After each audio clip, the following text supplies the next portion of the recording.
single supporting event we are doing here today.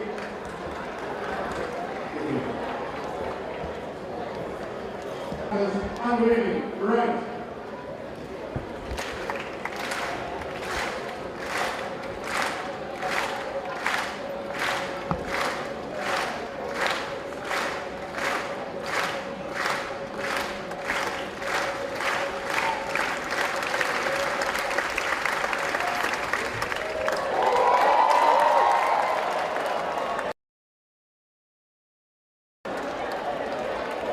He's warming up, flying in the sky, but unfortunately, paging Nicholas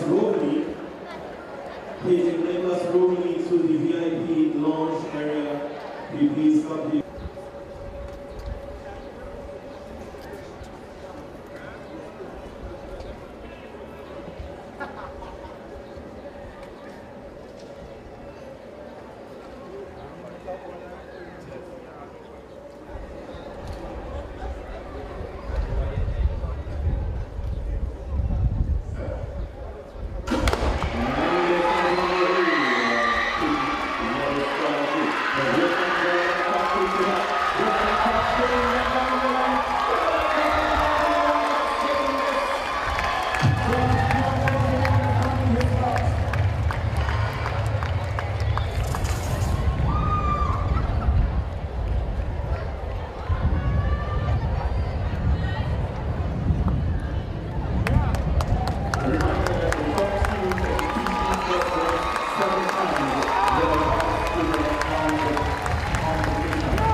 Championship record, also 9.82, was set at the same time, same day, 2014 by Richard Thompson. The standard for qualifying for the World Championships is 10.05. For the champion, the standard number 7 representing Barbados, the Ron Curtis. In lane number 6, also from Puerto Rico, Jeremy Augustin. Running lane 5, representing Yali Wildcats. On the local side for the first time, Eric Arsenal. Running from lane 4, UTT Patriots, Nathan Farina. In lane number 3, Matthew Belko Barbados. Running in lane number 2, representing the Wisconsin Panthers, Apple Hislop. And in lane number 1, Pacific Athletics, Chaz Alexander. That's your beautiful, this is the second of 3 semi-final heats. Reminder that the top 3 finishes finishing as the next 7 times for the advance to the final.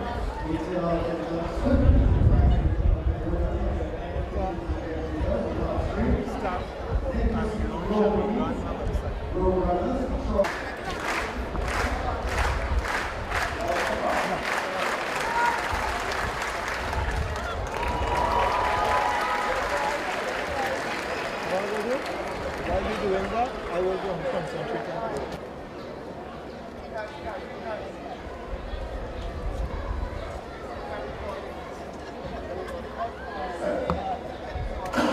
And the semi-final lead, that's the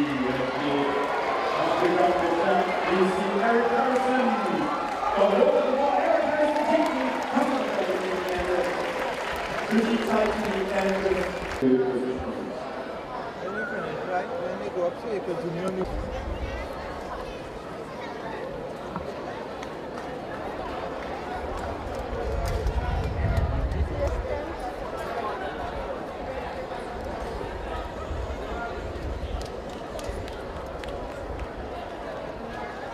Harrison came. She wasn't it? I'll show you that.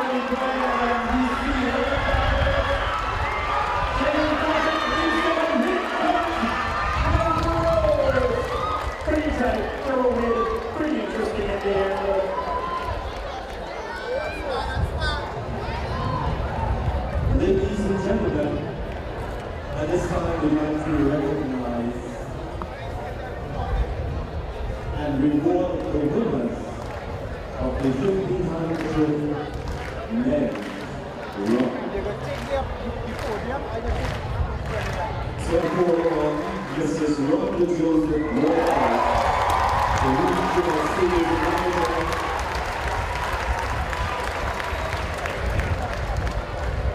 of the Republic Bank to do the honors this evening.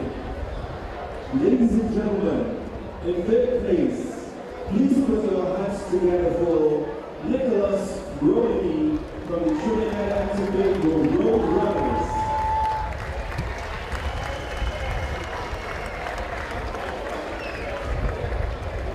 Ladies and gentlemen, second place, Mr. Troy Laos of Fatima College.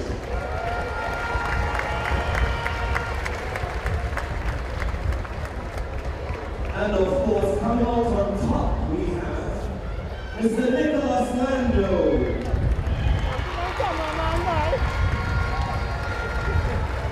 Of course, one of the let's hear it for all our champions of the men's 1500 meter run.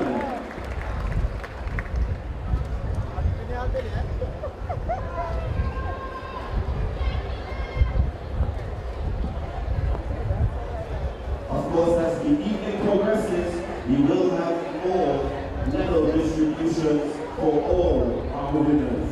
The women 100 meter dash is as follows. Running out of lane 2, representing the Simmons, Kia M. Laportu. In the lane 4, representing the Concord, Akila Lewis.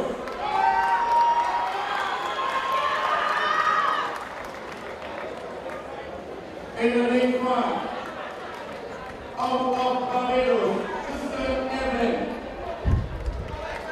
Representing the Liberty Athletic Club. In lane 6, Ansa Wright.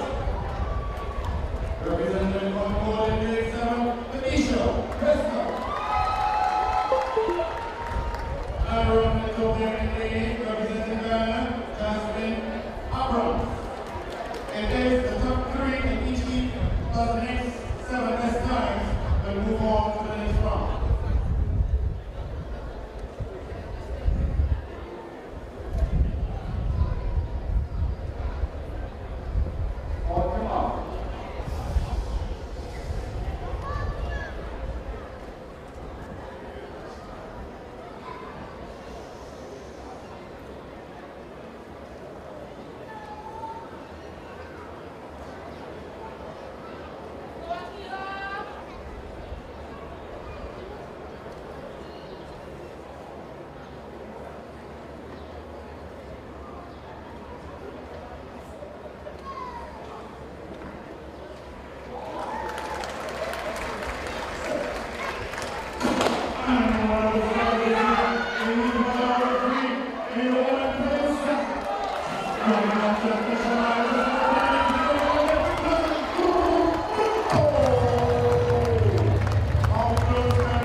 Plus the next 7 best times, we'll move on to the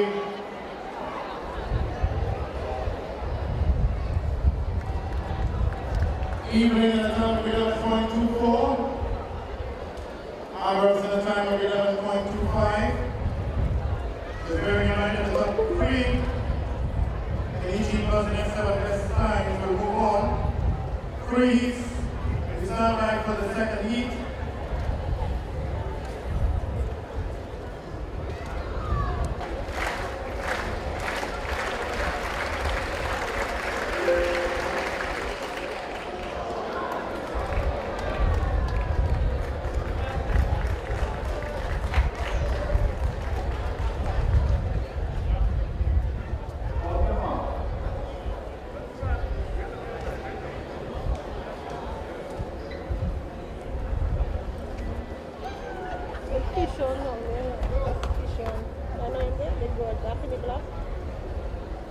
I'm sure now.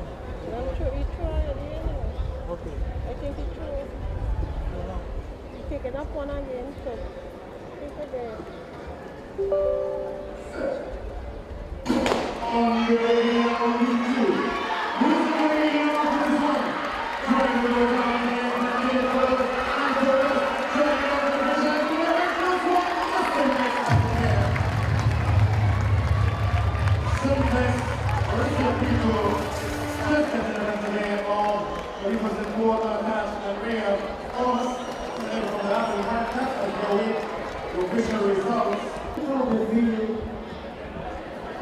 traveling in progress. Give it up all, here's the Crumples. Combat winner in the women's Misha Miai. Victory 6 from the Ivory Coast, Ayari and Spura.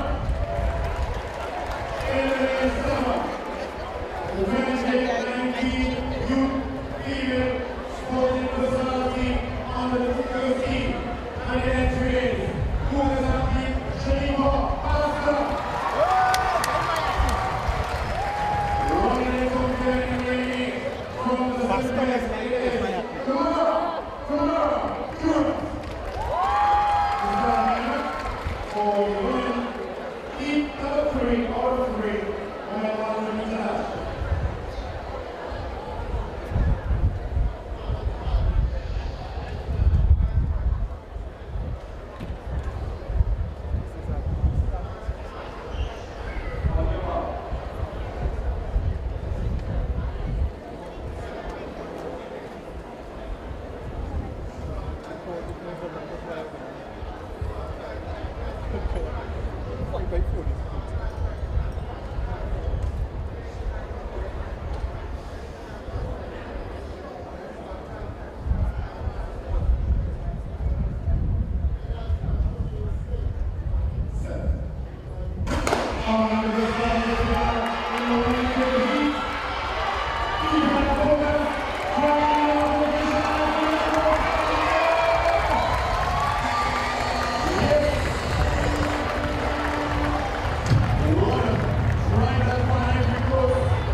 Better follow this better. Follow it better as I was free hand. You see? This.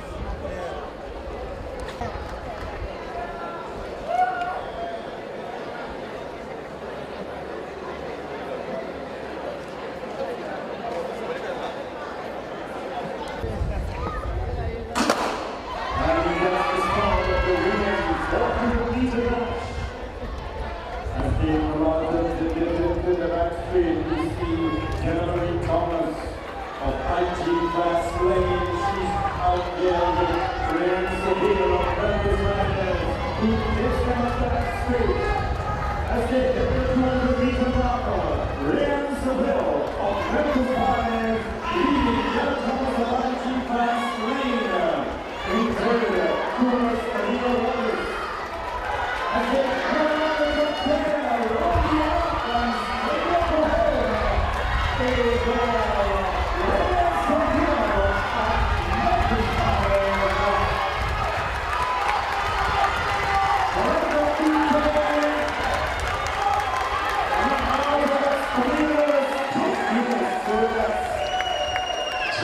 Correct the Ryan Seville from Lois of the East.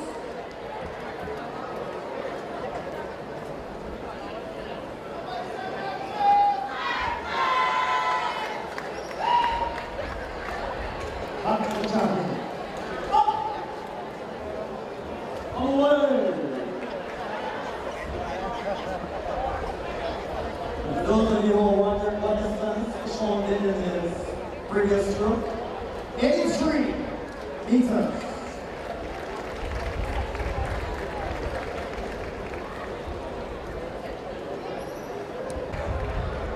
Get ready. Get ready.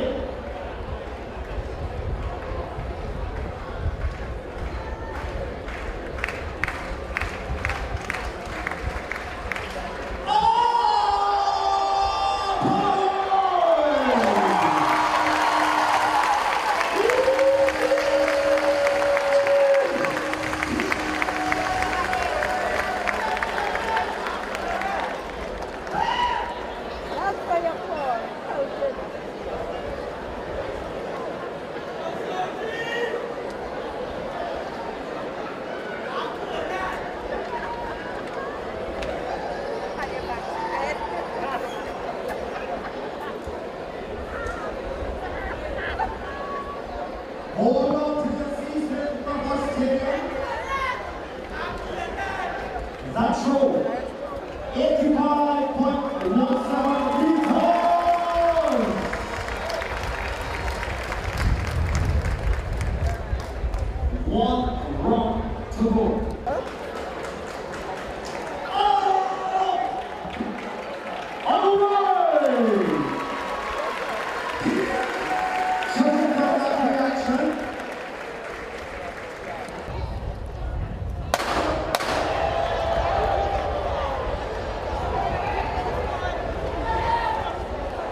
As they come on with the to the next 300 meters out. Abigail Smith of Aberdeen White Caps makes the first move. Jared Mason of Barbados going in second. McClatchy still out there in third as they cross the 200 meter marker. The Aberdeen White Caps, Abigail Smith brings them around the corner of the bend. But here comes the two legends. The Shield and Jared Mason. Down the second corner, especially covered. He leads the other nation coming next. Leon Nicholas. There is some very good Nicholas is coming in here. 1, 2, 3, and 4. The Michael Thatcher's beautiful lines completely into. Live fighting from that, very exciting race. That was a prize giving. Winners of the event, Shotguns. Rolling Ezekiel, Purple, Christoph, Shaquille.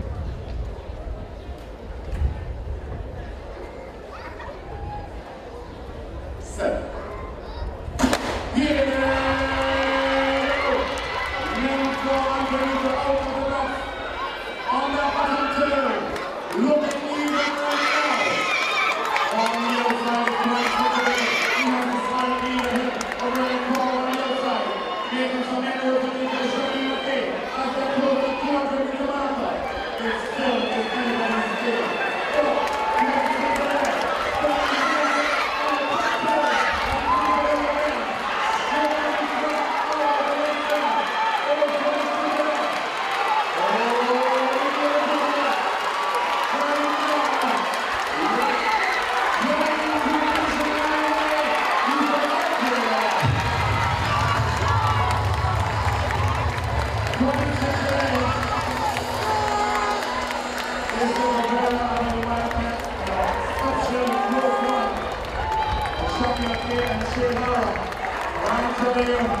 Going to take the lead after the first 125 meters and maintain it.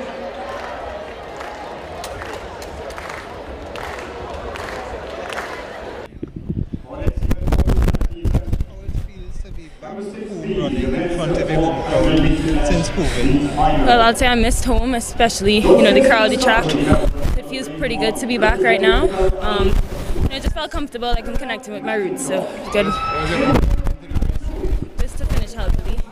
I've been injured this year, so I haven't really had a healthy race. So this is going to be my first race where I'm fully healthy and healed and stuff like that. So my main focus was to remember my race pattern and to just execute and remain healthy. The experience has been important by the stuff last year, important legacy for you. It's really important because I love my home, but there's not a lot of competition for me here. So going into another program abroad, it definitely forced me to push myself. I have amazing teammates who force me to do better every day. I feel like I'm competing in training every day, so I know I'm in good hands, and yeah, it's great to have those teammates abroad. You have been selected to go to the Caribbean Games in Guadeloupe. What thoughts about that? I'm excited to represent Trinidad and Tobago again. And again, my goal for that meet is to run a good race, be healthy, and just do the best that I can. Thank you.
turn your attention to the podium for the official prize-giving ceremony, the men javelin throw.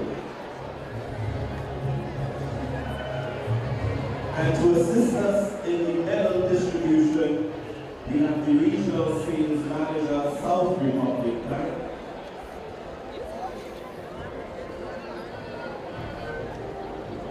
Mr. Shetley Branch. Ladies and gentlemen, in third position, let's hear it for Nathaniel Matura. And of course, he's receiving the bronze medal. Ladies and gentlemen, give him a round of applause. In second position, Anthony Diaz. Let's hear from Anthony Diaz. Coming in second place, he receives the silver medal. Ladies and gentlemen, in first position, make some noise.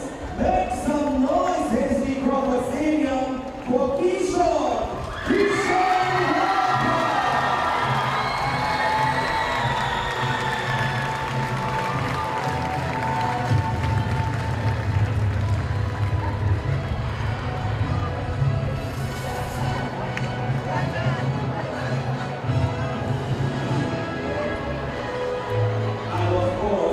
The winners will also receive a copy of the Trinidad and Tobago Athletics History, which they will have an opportunity to peruse and learn more about the history of sport in Trinidad and Tobago. Thank you very much, Hasty Crawford Stadium. Let's give it up for all the winners.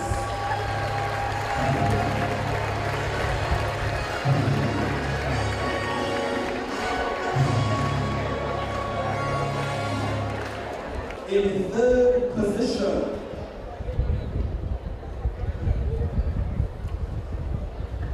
Shiki Zinguino, receiving the bronze medal, was presented by Mr. Shetley Branch of Republic Branch South. And the silver medal, Mr. Christoph Crawford.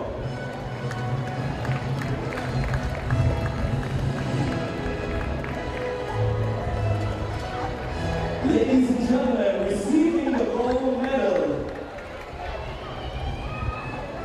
Mr. Hezekiah Romeo. And of course, the first place winner will receive a copy of the Trinidad and Tobago Athletics History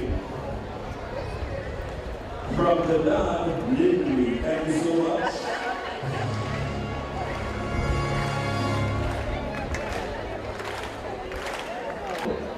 We have Kyle Zinguini.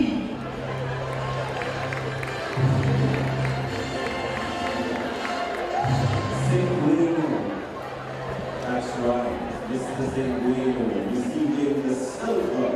And in first position, we have Mr. Antway Lee White. That's our national record holder, ladies and gentlemen. And of course, they will receive, the first prize winner will receive a history of our athletics in Trinidad and Tobago, sponsored by Mr. Bernard Lindley. Thank you so much, Mr. Bernard Lindley, for your kind and generous contribution. Don't let the COVID-19 restrictions dampen your celebration. Let Wave stream your event live. Weddings, sports events, talk shows, any event done virtually in HD quality. Let friends and family outside of Trinidad and Tobago bid your loved ones goodbye as we stream your funeral live on social media. Call 294-1105 or 686-1419 for more info.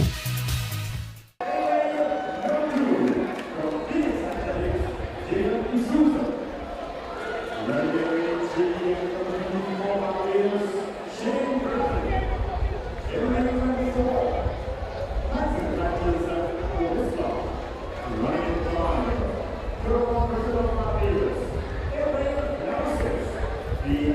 Juliet Ward, also of Barbados. Ring number 7, Jamil Brooks-Miller from Barbados, and rounding up to the regular game, also from Barbados, Matthew Clark. That's your field for the big final in the men's 100 meters.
Representing the Concord, that's Owen Lewis.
our one.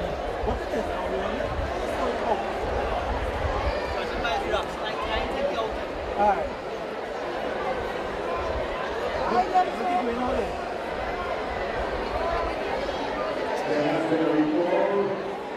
Let's see what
All eyes are fixed on that clock.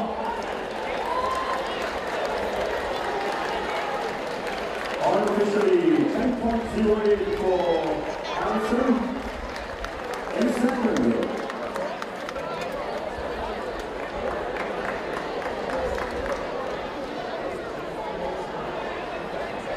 Nervous moments, but swiftly turning our eyes to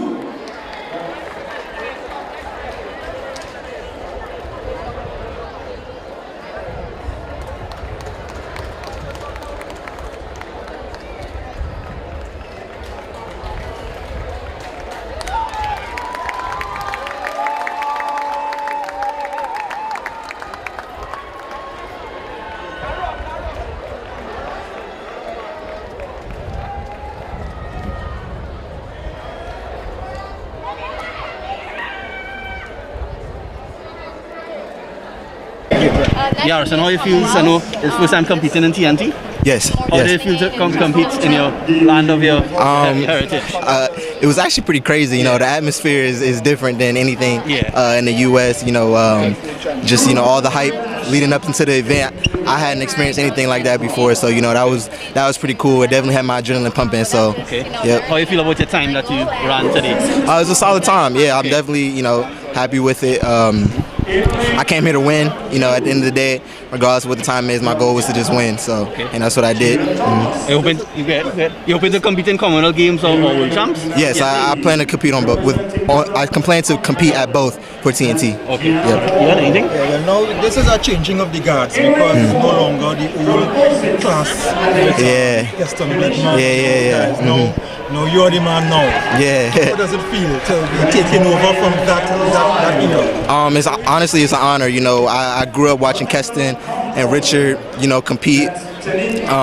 So being able to come here to Trinidad, and, represent this great country is a great experience. I talked to Keston yesterday before I ran, and he was saying all of us are essentially taking over as the sprinters for TNT. So. Thank you. Yeah, man. Thank you. Appreciate it.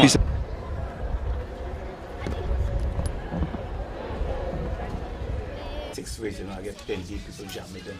I could remember 14 groups there or races and stuff and stuff. And then in the end, they had an investigation for a long time, and they ended up saying that Coco was right in the speculation or his belief or whatever it is.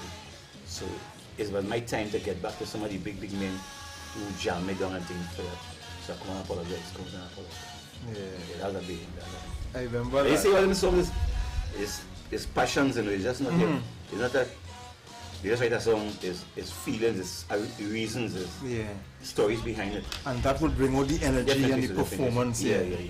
And that is what, that's what we don't have in Kaiso much, because we don't have much writers. And people singing things these days, what they don't even believe. Exactly. Like a man feel that this guitar bad, he went like, so this guitar bad, and you are the singer. You believe the guitar good, right? So it'll be difficult to bring out that man feeling in somebody else. Yeah, in you, because that's not your real belief. Because we have an issue with too many people are buying calypsos instead of writing their own. Because they're lazy. But because we're always lazy. Children are lazy, people are lazy. And you know what? Why they're lazy? Because most of them may believe in God. Because the master said, if you believe in God, sort of like God shall eat bread. Yeah. So go out and work. Yes. If you want to be a good footballer, you start to play football small, you like football, and you train and you peak after a while. You go to school, you leave there past common entrance, you have exams in Form 6, 5 years after. So you're building up, and you peak. You start to write Kaiso, you don't write one Kaiso. Even though you can write, like me, you can write one song. Because what if the one song come out, then you have a week here. Yeah. You keep writing and too much job. Or you could choose, but you have a choice. Yeah. You don't have a choice, you have one song. One song, how many good people watching this song? Where you get your next one? Yeah, that's true. Keep it's such a form. And you see, when you have that and you have more than one song, and you have, because we have in a situation where nearly every year comes up, Calypso Man have one song or two songs. Because they coward. You see, they coward, and they must be corrupted too. Because they do have one song competition to make some one song men win. I win the first one. As they jump on the box, nobody gonna know again. Nobody. One time. Yes, I remember that.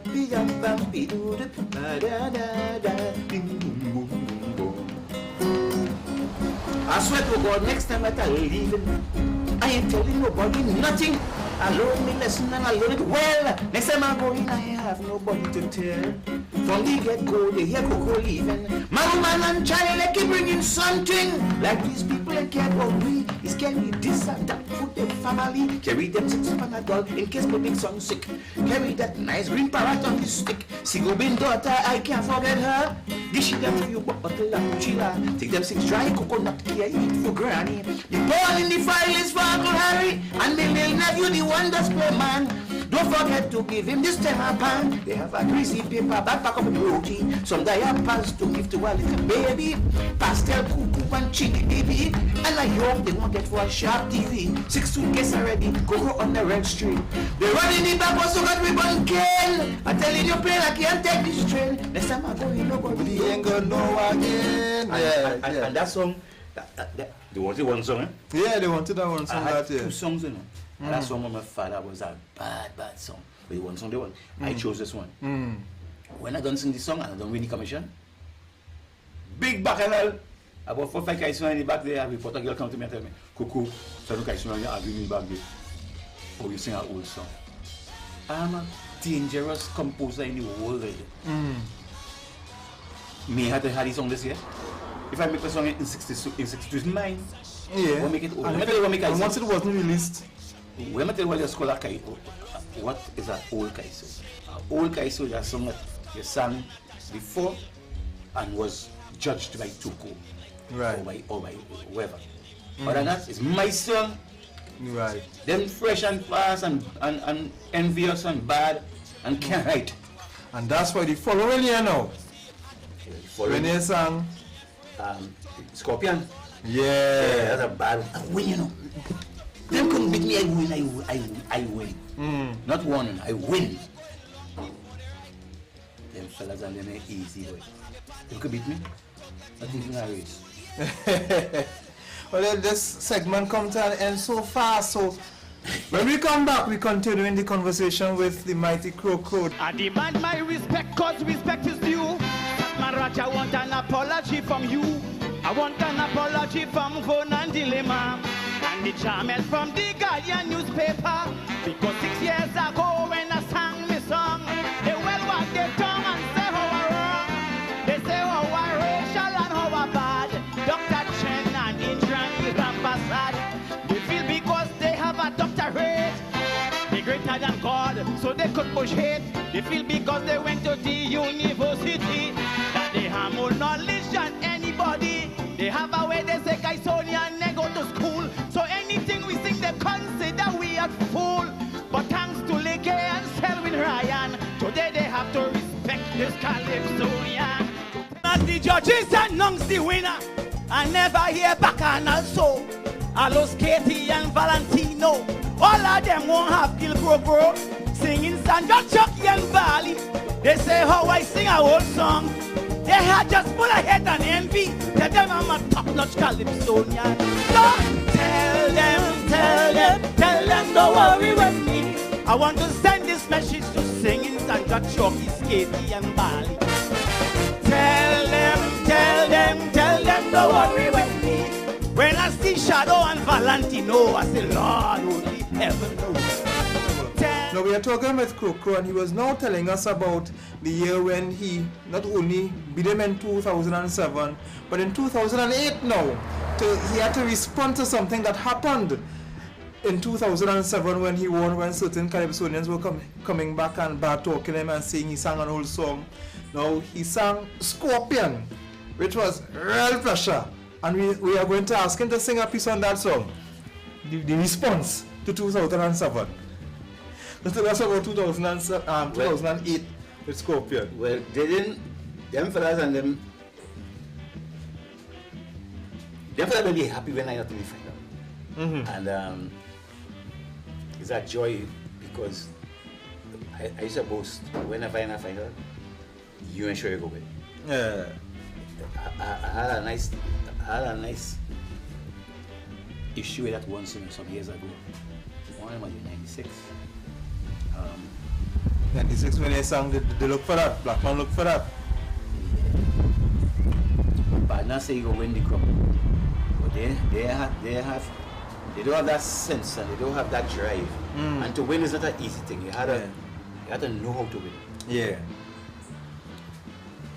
I used to play football, I used to ride bike and thing. As I know it's to be competitive. I know it is to when it's to drive home. Yeah. So this particular night, my partner Alus had a good first half.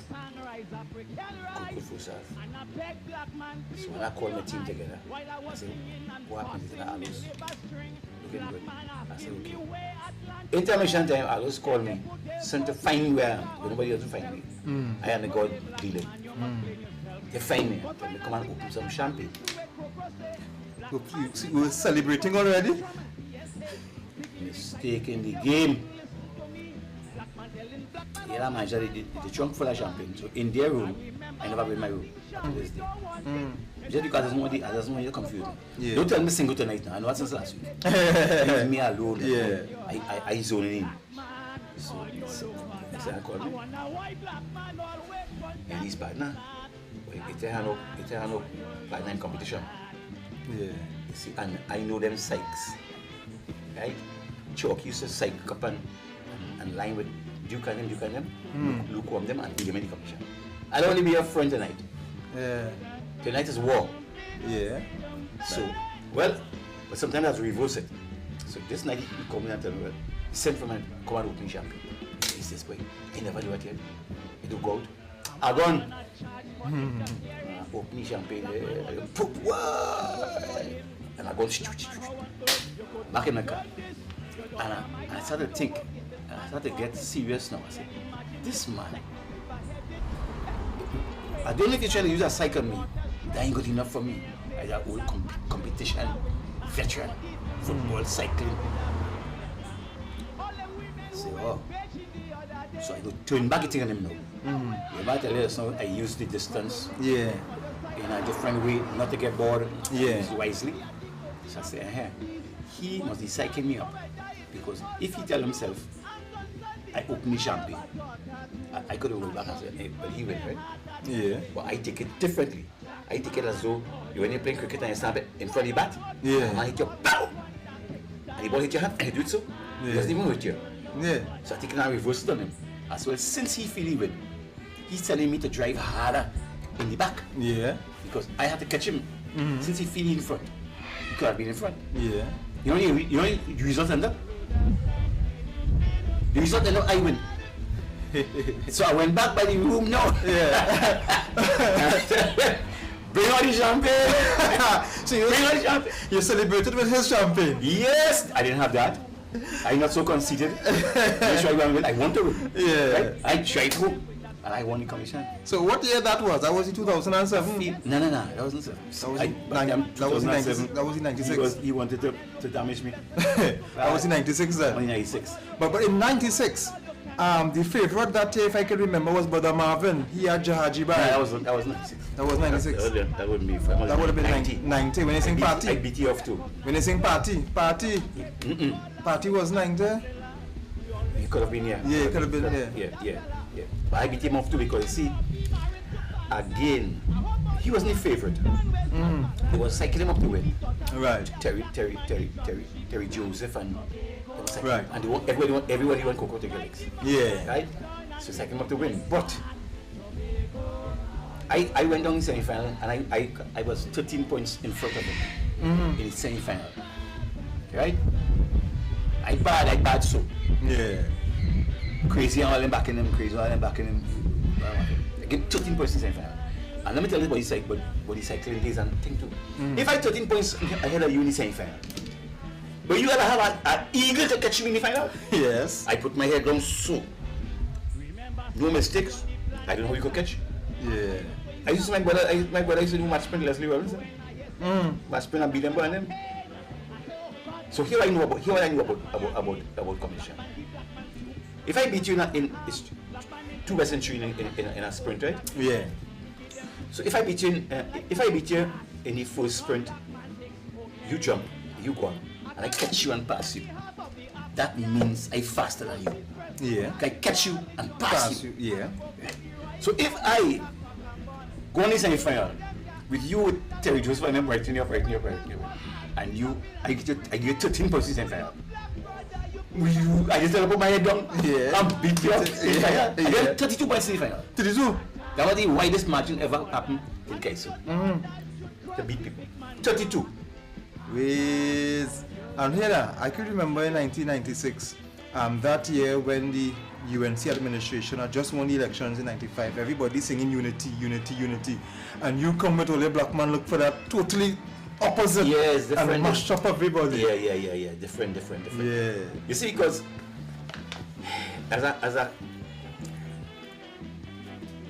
I presented something to the public, to the audience, that they know already. So you read any papers yesterday, you read any papers last week, but I had to put it, I had to present it in a way for you to still be interested in the same thing. Yes, yeah. You understand? Melody and you drive forward and how you package it for the people who say no, right?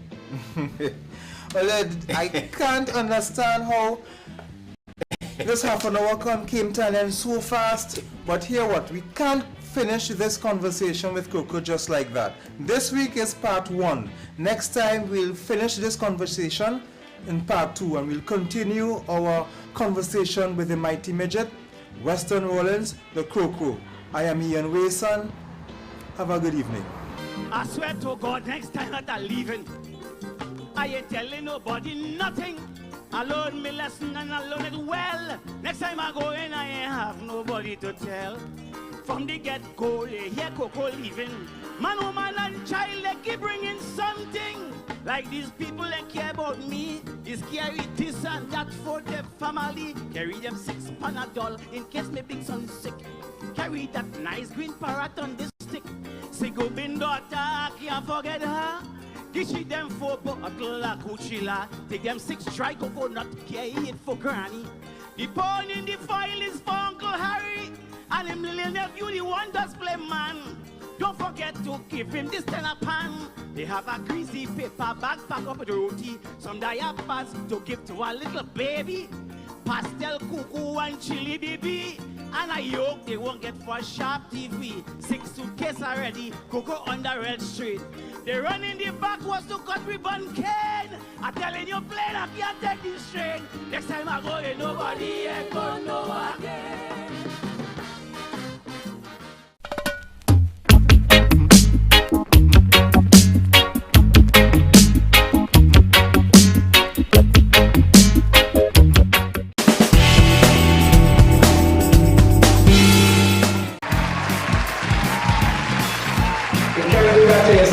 Children. Ladies all have to be very particular to what they pick up. Look how nice I look in. They carry me home and try to eat yours raw.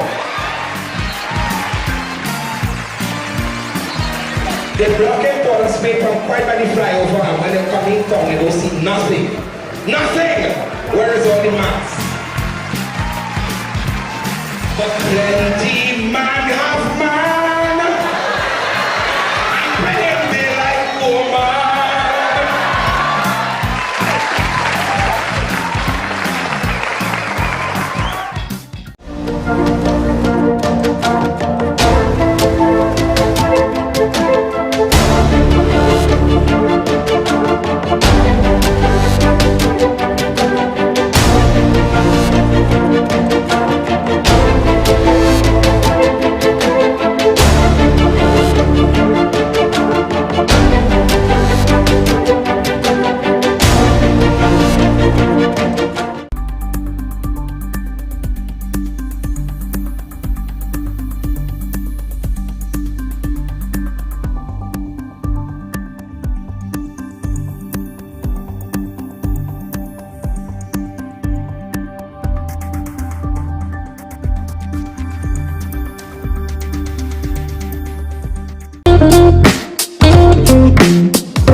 welcome back to another edition of Talks with Taz. I'm your host, Athalia Samuel, and of course I always come to you with something that is relevant, necessary, and indeed something that could work at home, work out, or even use any which way in the world.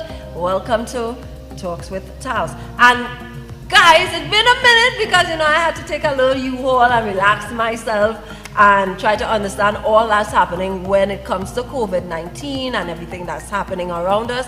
I want you to always understand to please be safe, and not just being safe, but right now in Trinidad and Tobago we have to be vigilant, especially our young women, our girls, and even our young men as well, because a lot is happening. And to do that with me, I have none other than my special guest today, Rondell Benjamin.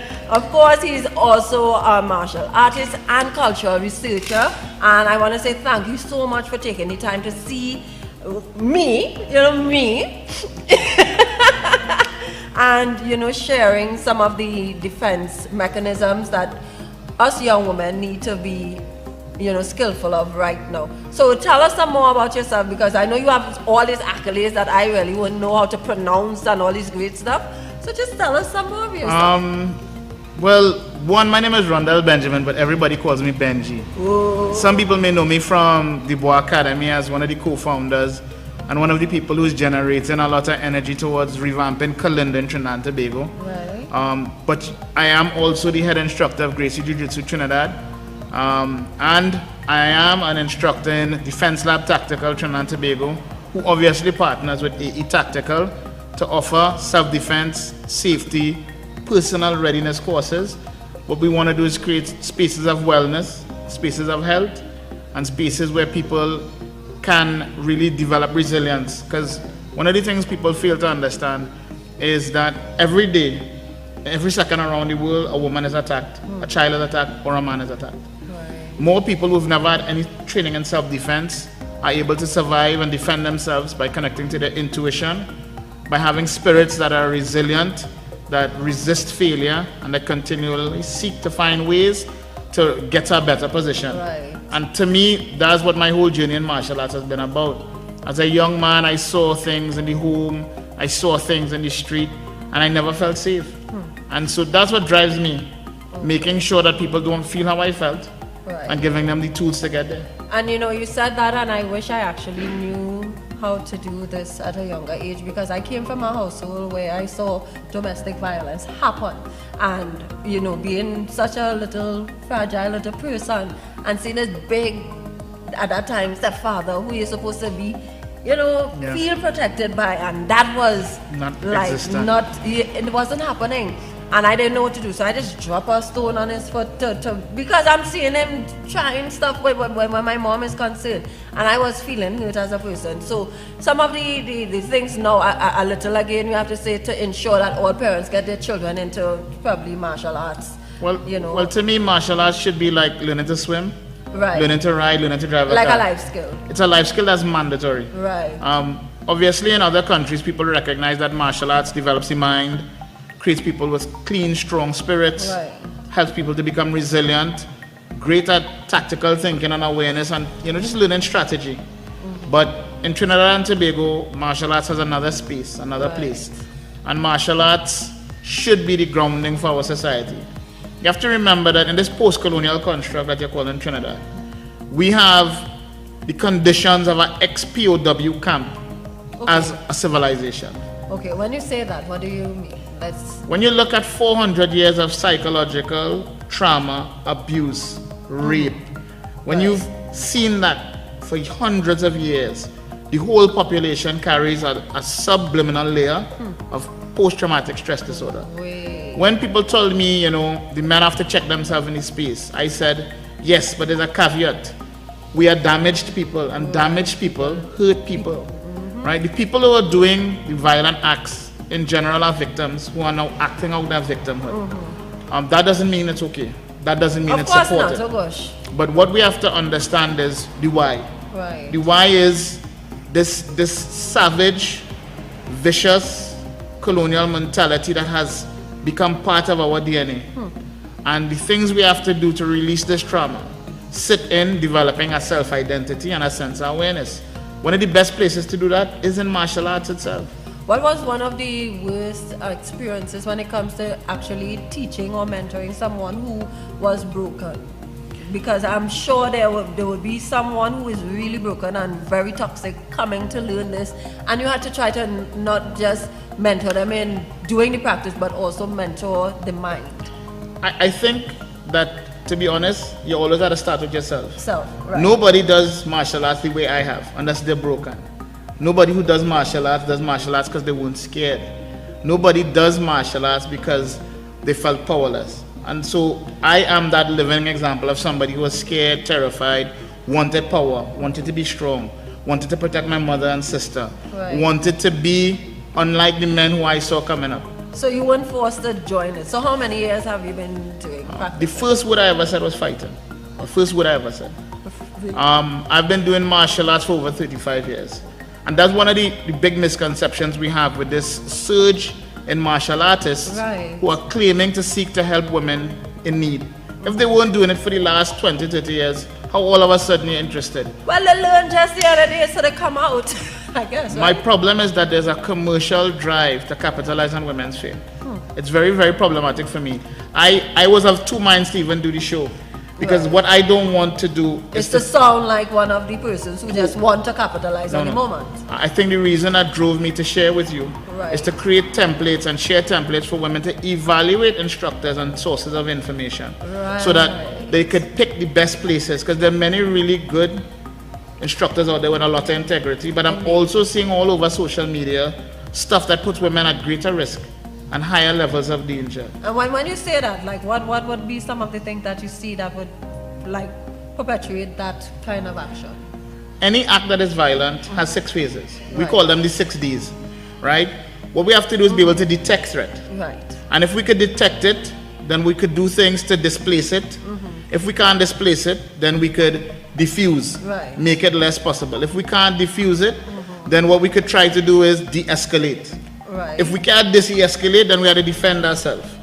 And if we can't defend ourselves, we have to try to get out or dodge, right? Now, the problem is that most people spend time on one skill, fighting back. If you have to fight back, you failed in many other skills. Because before you even reach there, you have 3 or 4 other things before you even reach the defend yourself part. So that's one of the things I want to share. If the program doesn't take each phase and train you in that phase, how to detect threat, how to recognize when a situation is dangerous. And then if you fail to recognize this danger, then is there something you could do to distract your opponent? If you can't distract them, can you diffuse it? Can you take the sting and anger and rage or trauma out of it? And if you can't do that, what are the skills you have to negotiate using choice speech and all of that cool stuff? All right, so when we come back from this break, we will get back into more of the diffusing and getting all the 6 Ds down packed. And of course, we have the episode where we showing you what we're gonna do and how to get it. You all don't judge me now. You know, I'm not no. Let me see. You get it. So we'll be right back. Welcome back, ladies and gentlemen. I'm here with none other than Rondell Benjamin, aka Benji. So Benji, we were talking about some of the 6 Ds that we need to look forward to when we are like scoping out instructors and probably diffusing situations. So let's go through that. So for us, let's use 6 Ds as a mnemonic, a way of remembering what are the phases of conflict resolution and survival skill development, and how you could evaluate people who teaching you. Right. The first step is to learn how to detect threat. Right. And then if you can't detect it, then you have to learn how to either distract, de-escalate, or diffuse. Right. So those are the first 4 skills. Right. So that's 4. Then if you can't do those 4 things, you have to defend yourself. So you look how far down in the book you come to defend. And always you're looking to get out or dodge. You're looking to be able to flee the scenario. Or disengage, which is the fancy term for it. And so disengagement is a skill that must be taught. Defense, a skill that must be taught. De-escalation, use of choice speech, body language to communicate and disengage. Diffusion, how to take or remove the key elements from the combat that will cause the situation, especially if it's civil disturbance, your uncle drunk and again on like a How do you address that? Yeah. Because some of the times you see the danger coming from right there in the home or somebody you know, that's always a thing. In the case of violence against women, 66% of the time, sometimes in some places 75%, right. is going to be a male who they're close to, right. who is known to them. Right. We're talking about uncles, brothers, cousins, fathers, boyfriends, ex-boyfriends. Right. So when we look at defense specifically for women, there's two categories. There's random violence initiated by predators, and then there's violence within the home. We have to look at also cases of violence against men. Right. What I believe is violence is a community issue, it's a global issue. The separation of men from women does not serve us, right? The men who have become predators were boys who were violated in some way, right? And the violation occurs in many ways, emotionally, physically, psychologically, and sometimes it is at the hands of women as well. So I don't believe in victim blaming, right? But I do understand that the community has failed. The onus in the community is on the men stepping up to hold the space and keep the space safe. But I strongly believe that what we have to also do is educate a generation of men, help them find masculinity again, help them find center, help them grow up in healthy, safe spaces. And then we have a chance to change our society. But right now, it's a war. And when it's a war, people have to be prepared. And I think that is my general thinking, because let's just use sometime I went to the airport, came back in the night, you probably might be just waiting for a taxi, normal looking, simple, and you're hearing a million catcalling and you get uncomfortable at that point in time because of the things that are happening. Now the thing is, catcalling has been happening for however long. However, that does not make it right, and it doesn't make it comfortable either. So trying to now teach young men to one, probably not approach young women that way is also something that we would hear the conversations, but is it something that is working? How would you use martial arts to teach? Well, one, martial art is really an expression of tactical thought, Right. strategic thinking. So martial art isn't divorced from life. Life, okay. Right? And so anytime you have to make decisions where there's high risk or there's danger, that's a martial decision. A decision where force may be used. Now we have to understand that force must parallel danger. We have to understand that there's a legal system, but we'll get back to that. But my real challenge with the catcalling and all of that is that we have a system of courting Right. that uses all the same strategies that a killer, murderer, or raper would use to engage. In other words, we use force teaming. So one of the ways to get a girl to talk to is give her something, Right. and now she feels she has to reciprocate. So our courting system is training our women and men So be that way. to engage in behaviors Because that are that is dangerous. definitely something you would always hear. So what's she getting you? The next thing that they things do like other than force teaming is what they call charm. Women have been taught that the charming man is the man who receives the attention and not the man who is honestly engaging with good Proper intentions. Right. Right? Catcalling is responded to sometimes positively. So there's a mixed True, message. it might have somebody who liked it. No, I've been told you didn't try hard enough. You didn't. If you want to talk to me, you have to try. Oh. All right. I'm not saying that is the standard Standard, case. yes. I'm not even saying I'm supporting catcalling. What I'm saying is, we're looking at a complex situation and trying to apply real simplistic bandages On this Yes. issue. And we need to really break it down, look at it from bottom to top. We need to pull it apart, dismantle this culture we have around violence, abuse, where trickery, where guile is the fundamental underlying structure. Honesty and integrity play no part in engagement. I can't deal with you straight up, man to woman, from a place of, yo, I bring myself, you bring yourself, and we move in. And we And a can lot be of the honest time on that's stage. not what you'd hear or that is something else. So you have something that you call fearless. Let's talk about that, because that for me is kind of, something that I know you teach. So, and the fearless actually goes, you see the fear in big bold and there's less. So we understand the terminology where you're getting at with that. So let's just dive into that before Yeah, we sure. get into... So, women's safety 101, women's personal readiness, right? The generic term we use is the Fearless program. FAIR is an acronym. FAIR could be false evidence appearing real. FAIR could be failure expected, action required. But for us, Fear is focus, engage aggressively, and respond. So the acronym itself is a heuristic or a way of thinking about danger. The moment I feel threatened, I need to get on it. I need to focus and figure out how can I engage with aggression. I have to move rapidly now. I have to have, prior to the incident, solutions already worked out so that I can launch them. And I always have to respond to threat. What we're not explaining to people is fear is an emotion that is designed to predict danger. And the human has two responses. There's a biological side of fear, where you have auditory exclusion, tunnel vision, your heart pumping, your palms sweating. But that doesn't mean you're scared. That simply is the body adrenalizing and getting ready for action. But if you haven't been taught that, you go in and think you're frightened. And if you think you are frightened, you're not going to respond. The other side is the psychological biases we have. We have a brain that runs on automatic pilot in situations of danger. And if you don't know what your automated responses are and put things in place to manage them, when you're under stress, you're not going to make it. So I've been running this program in Trinidad for over 10 years. We work with at-risk women's organizations, men's organizations. We delivered the program for immigrants. We've delivered the programs, in conjunction with or information from the program with the IGDS program in UAE, because we really are advocates for women, women's rights, and gender violence. And we are setting up our course.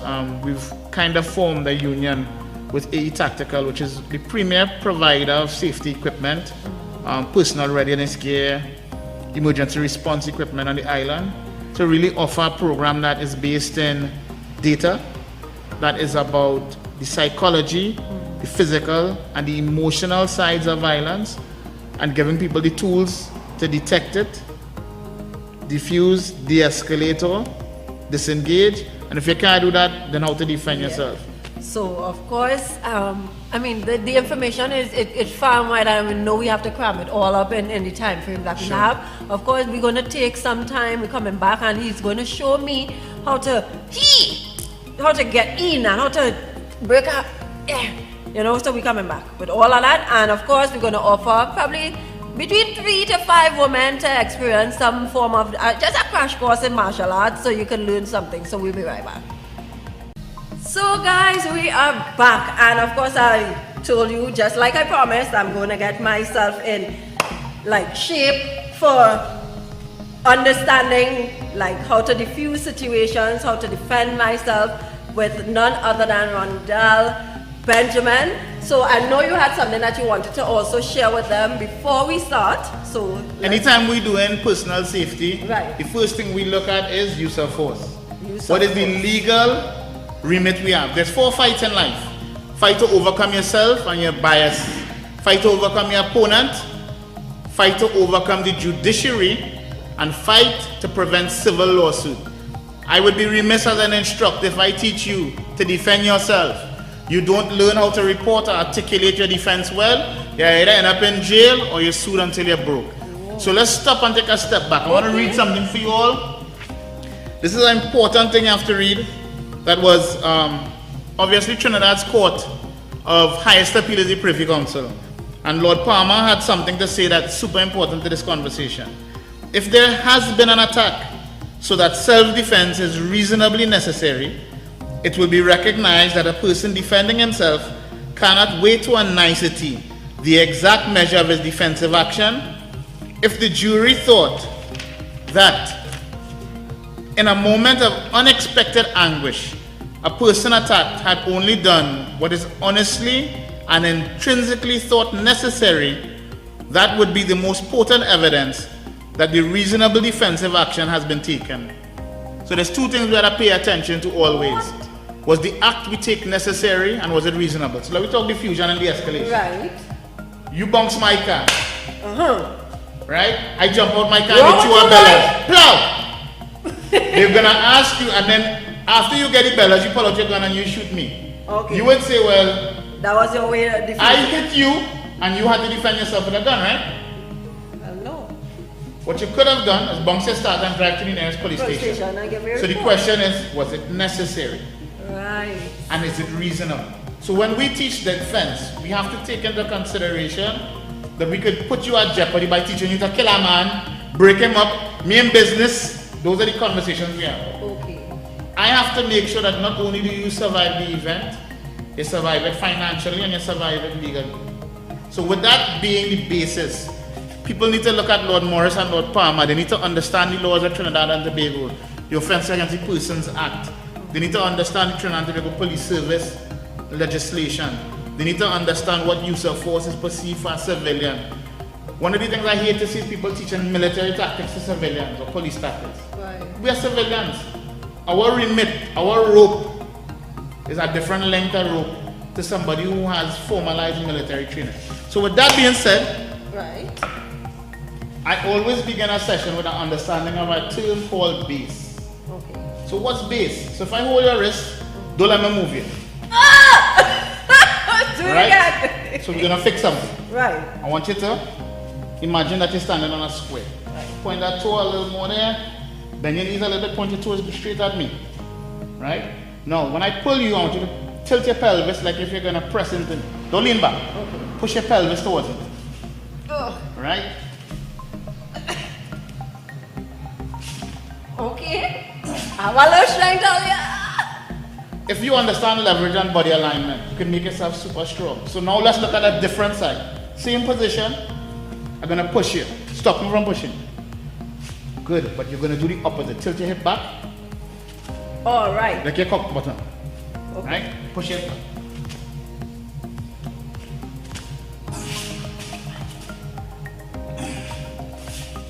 I'm winning all you. I'm winning. Right?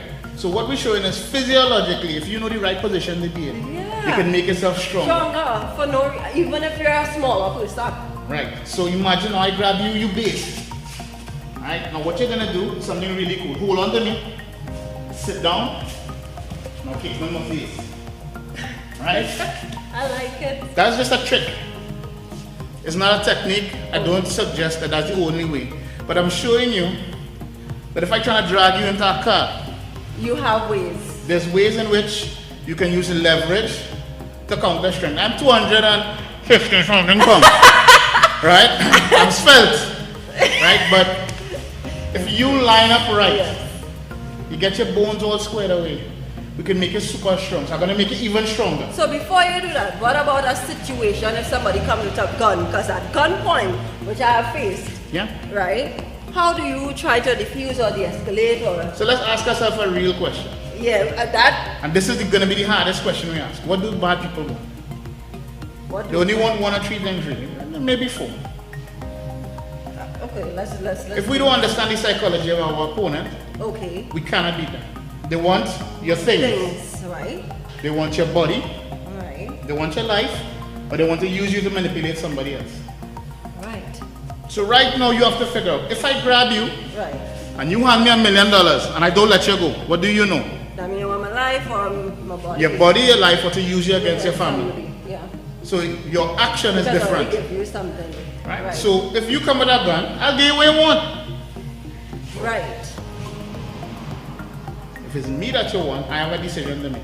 And every woman in Trinidad has already had this conversation in their head, but we're going to make it public. Okay. Some women have made the decision, I will yield and give my body in negotiation for my life. Some women don't. You have to know that before it happens. You have to know, am I willing to allow you to violate me in order to negotiate? I hear that, but what about the women who they made the decision, they gave the body, but still they're looking that's the like problem. their life is going to... So here's my problem. There's a thing that people say, once a bad person wants something from you, cooperate. If you cooperate with a bandit, what you gonna get? Robbed. If you cooperate with a rapist, what you gonna get? If you cooperate with a murderer, what you gonna get? So we don't cooperate, we negotiate. Okay. We try to create a situation where I'll give this if you give me that.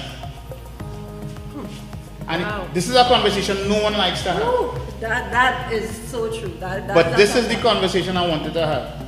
If you know for a fact that you are not willing to negotiate with your body, you have a decision to make. Either I'm going to win or I'm going to die.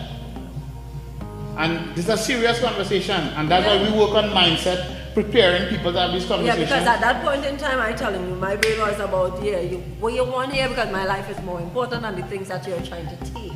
Right? So there's other situations. I will never give my body to put a gun to your 3-year-old daughter head. I don't know. They put, now I have a very clear manifesto, my personal mission. Okay. Under no circumstance will I exchange my life for the existence of another. Okay. What does that mean? Is it if they put a gun to my son's head and say, Benji, if you don't kneel down, we're going to shoot your son in the head. My manifesto states, then you gotta shoot them. Yeah. Because if I dead, I can't defend him anyway. Yeah. But if I live in, I have a chance of rescuing him. So there's a movie called The Shogun Assassin, where they took the man's son and threw him down in a well, and he fight and he kill all the men. And the villagers say, how are you such a beast? He said, no, I taught him to swim. My children could survive. Wow. So there are things we have to look at. Now I'm going to show you all something real cool, real quick. Okay. All right? Can I make you 4 times stronger immediately? Well, I would think so. So far you've been doing great. All right, so I'm going to show you a really cool trick. I want you to take one hand and put it behind your head. Right? And then put your elbow right among your ear. I want you to take your next hand and hold your wrist. Hold my wrist? Around here. This is called a frame. I don't want to see your face. Hide your eyes. I'm going to hug you and crush you. Wait. So even though I use all my strength, because you have this shape and structure, you make yourself stronger. And I didn't even feel like... Now 6 times stronger. What you do? Keep your fist, make a fist. Keep your hand at 90 degrees. I'm going to try and bend your hand. You don't let me bend your hand. Alright? You can't stop me from bending your hand. Once your elbow is bent. Now watch this. Hand outside of 90, open your finger. Put this on my chest.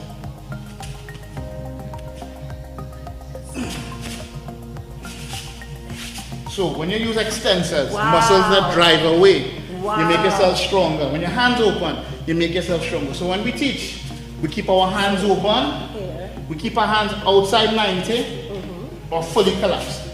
Okay. So, check this out. You try and throw a slap, hit me in my face. Yeah, go ahead. Shape.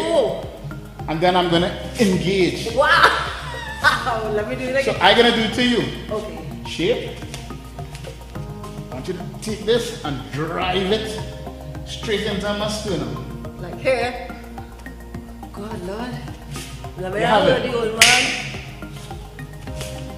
Hit me. Oh, Lord. So that's why we have cool equipment. Right. Because what we want to be able to do is get you to hit as hard as you want. So you can feel what it feels like. So now, this defender that slap, no? Right. Defend yourself. This depends on... Hold your head. Alright? But check this out. Will that defend a punch too? Okay. Will that defend a bear hug? Yeah. Alright, now I'm gonna tackle you. I'm gonna grab you around your waist. You're gonna have to change levels. So I've given you one tactic that covers multiple types of assaults. Right. And then you can use this tactic to re-engage. I must say I am shocked at what you could do with just one position. You literally save your life in so many other ways. I wish we had so much more time to do more, and I really appreciate the fact that you took your time to come to explain not just the mental part of it, but also the law part of things as well, because a lot of people kind of don't know what to do when it comes to the law and legislation in Trinidad and Tobago. So I want to say thank you so much, Wanda. It's a pleasure to know you. So this is the this is the thing. We bow, pay respect. Right. So thank you so much, and pleasure. of course thank you all for viewing. Talks with Taz. I'm Athalia Samuel, and stay tuned for more coming to you.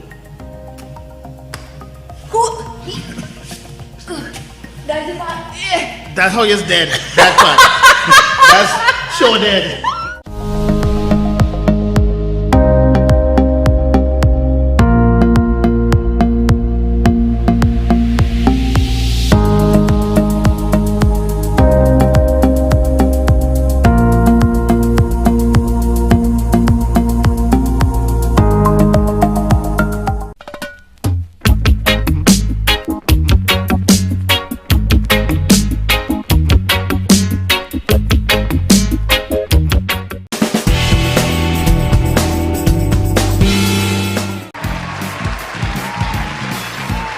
Don't do that to yourself and your children. Ladies all have to be very particular with what they pick up. Look how nice I look in. You carry me home and try to eat you out raw. The blockade borders made from quite many flyover, and when they come in town, they don't see nothing. Nothing! Where is all the mass? But plenty man have man. Plenty like woman.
Hi,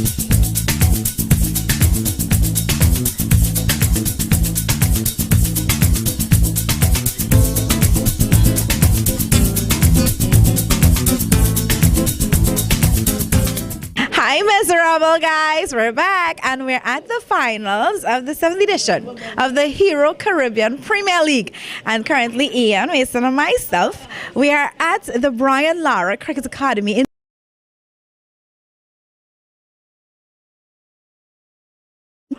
and I'm really excited and I'm really wild because I always do that. I do this all the time. I'm holding an Amazon Warriors flag, yes. We know I'm TKR to the core, but I'm backing Nicholas Pooran. Don't study the flag, it's all about Pooran. So let's go chicken curry. Tonight, they're going to finally hold the title. I'm praying for them. You want to know why? They deserve it. I mean, after 4 times, it's like being a bridesmaid every year. When they going to be the bride? It's about time. Of course, Ian is backing Tridents because according to him, his distant relatives, a great-grandmother or grandmother or something like that on a father's side, they're from Barbados. I don't know. But that's what he says. But you know, miserable journalists, we have it all for you guys. We're being harassed by fellow journalists, but that's okay because it's all fun. And we're also celebrating my B-Day, so you know. Woo! That's that Trident, eh? I ain't going through that. We'll be back with more from Timber. Bye-bye.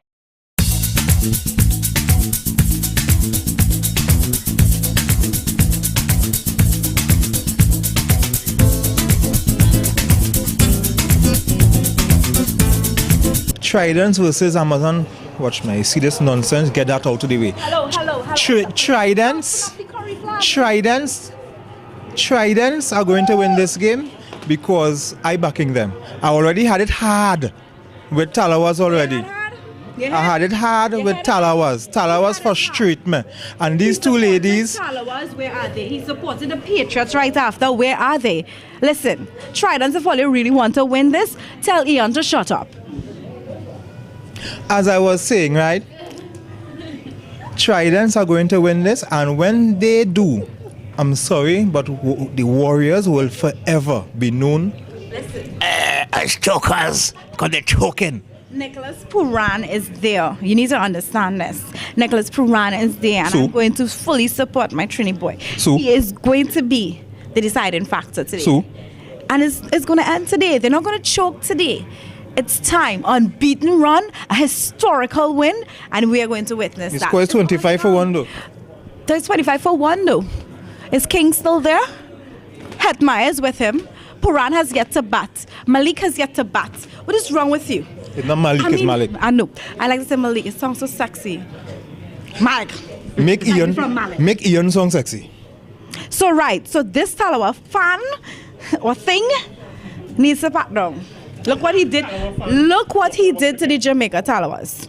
Look what he did to Andre Russell and Chris Gayle this season. You all with us.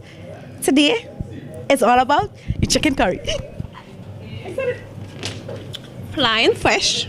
Oh God, come back. Flying fish. You wait. You support them flying fish when they have a Guyana flag? Only see this kind of nonsense I have to deal with after the break. We will definitely be back, but it's flying fish, Tridents. What are you really doing, man?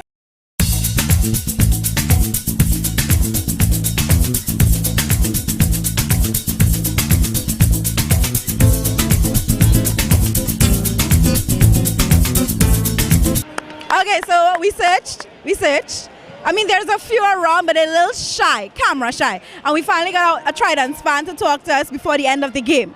So what's your name? Shanice. Shanice, you can show your flag. Don't be afraid. She's showing it off just now, brave.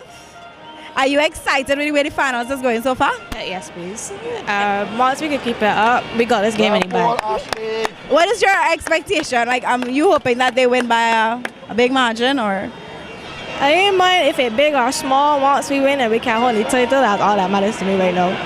Are you not one bit concerned by the run of the Guyana Amazon Warriors this season? Alright, they win 3 games against me. This is their 4th match, 24th is ours. So we got this in the bag. Them in the track to me right now. Who's your favorite player on the team?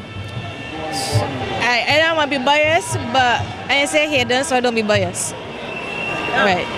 But you're not being biased? No, because my boyfriend play for the team, right? Right, so I ain't gonna call him name not being biased, but I like Hayden lost. All right, totally understand. Wow! Wow! So, this, I don't know how to show. Wow! It looks like Brandon King. It looks like Brandon King is gone. Brandon King. That's serious. Okay, so just before we go real quick, how do you like the atmosphere at the Brian Lara Cricket Academy? Even though it's not a TKR Tridents final, the crowd that came out and the atmosphere, how you liking it? I enjoying it compared to when the games was in Barbados. It's more lively here, so I enjoying the vibe. I enjoying it. All right, cool. You heard her. She said that she's actually enjoying the vibe here. I mean, it's Trinidad and Tobago too. You know we love the party, we love the fete. And it's the biggest party in sports. You get Roxy and Ian. We're in Taruba. The Tridents versus the Warriors. It's on!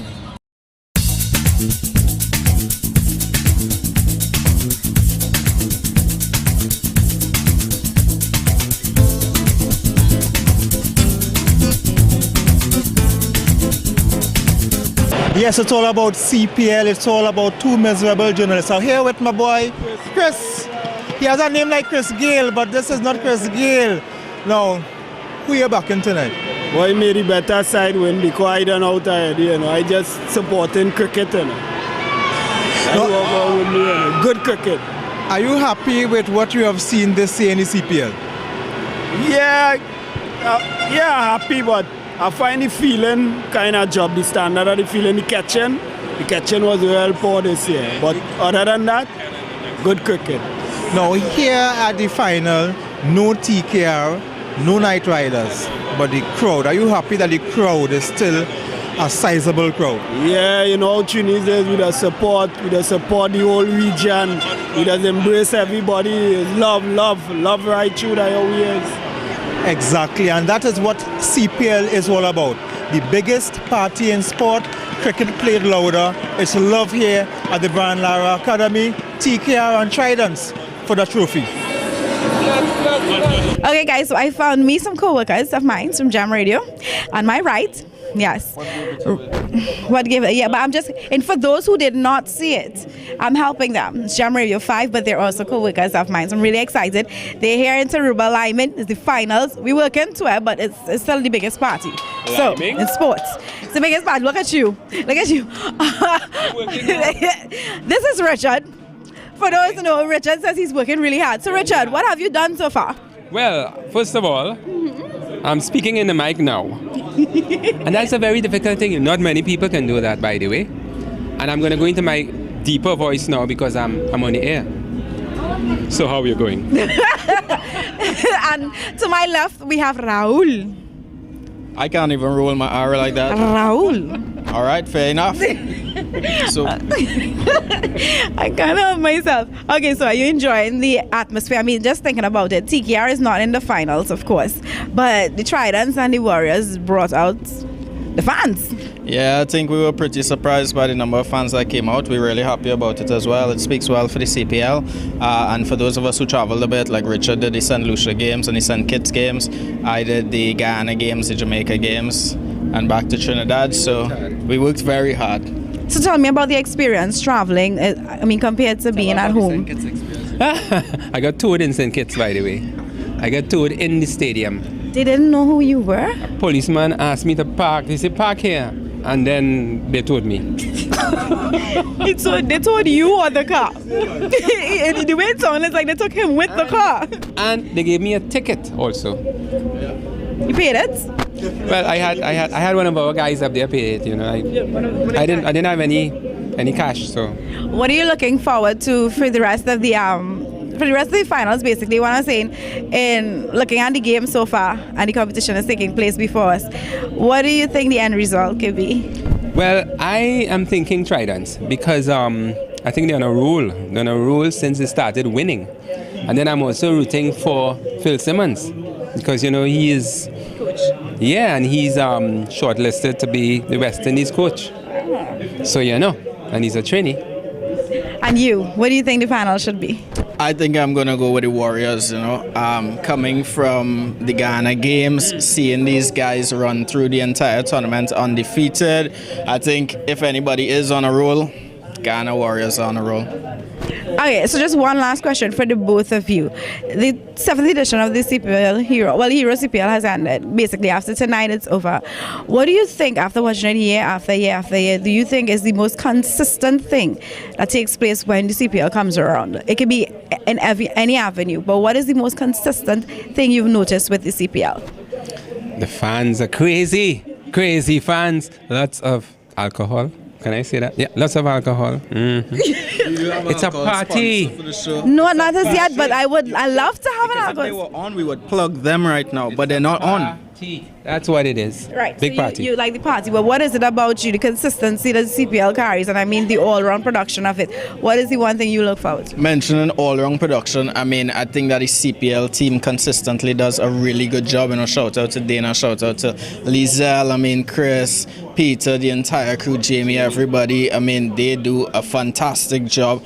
And for us, I mean, Jam Radio, this is the first year that we have the radio rights for the Caribbean. Yeah. And we have it for the next 2 years at least. So for us, I mean, having the experience working with them this year, it was fantastic, and we look forward to many more years. Okay, so I'm doing one more thing too. I'm going to ask everybody this. Who is the player of the tournament for you guys? Player of the tournament. Let's see. It's got to be the Jamaican guy who plays for Guyana. Yes, that's Brandon King? Brandon King, boy. Yes, man. He's a Brandon King guy. What about you? I'm going to go with Bravo. With this, I say, you're two miserable journalists. We're at the finals in Tarouba.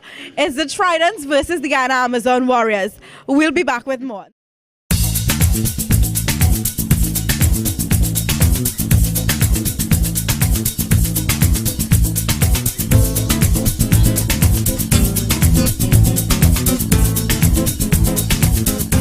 The 2019 edition, the 7th edition of the Hero Caribbean Premier League is over. And the Barbados Tridents are victorious. They won, yes, their second title in the franchise history, led by Jason Holder and, of course, coached by the man himself, Phil Simmons. What an epic season it was, going unbeaten for the Ghana Amazon Warriors and to lose in the finals, a 5th straight finals, and they can come up with the title. What's going to happen in 2020? What's going to happen? I have no idea. But I know one thing that we're looking forward to it. You're two miserable journalists. We're going to be back, and we're going to have more excitement from the stadiums just for you guys. Well, the stadium, I should say, from the stadiums next year. We'll see what happens, and who knows, where would the finals be? It's up for grabs now. Until next time, we, as in Ian and I, we gone.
and back. Let's go.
practicing tomorrow and start coming back for game?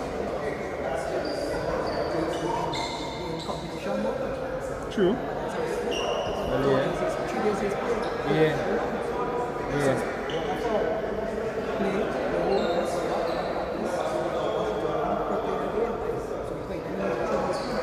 Alright, nice.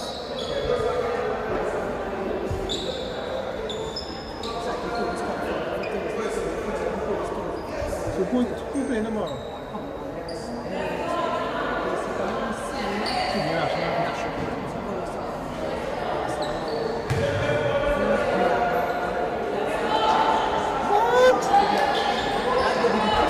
Coaching in national team.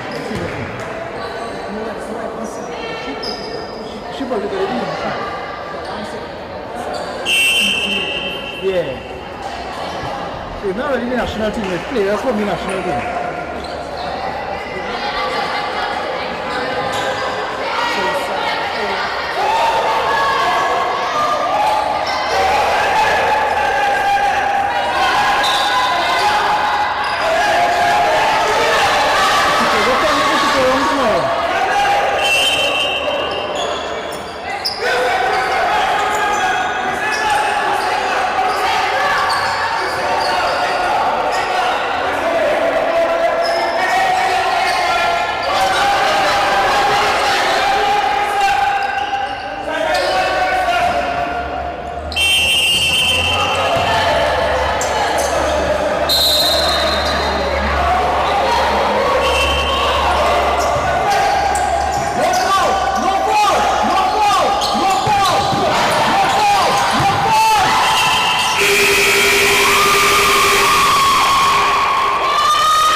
This team saying plenty things. Politics,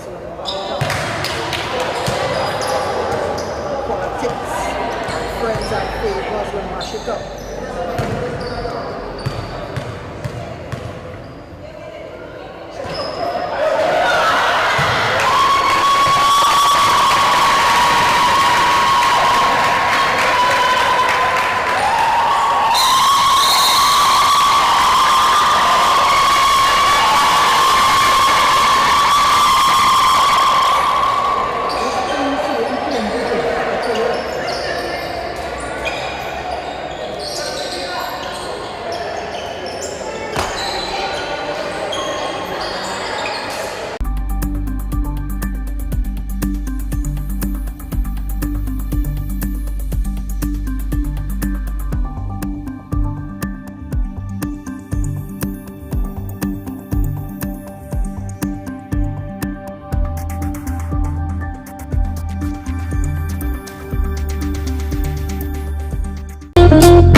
This vibration will help heal the world, connect and impact in every soul. Look, Japan, take for the Jamel and beat, and don't try to stop your feet. Japan. Now look at everybody, dancing Jamel family.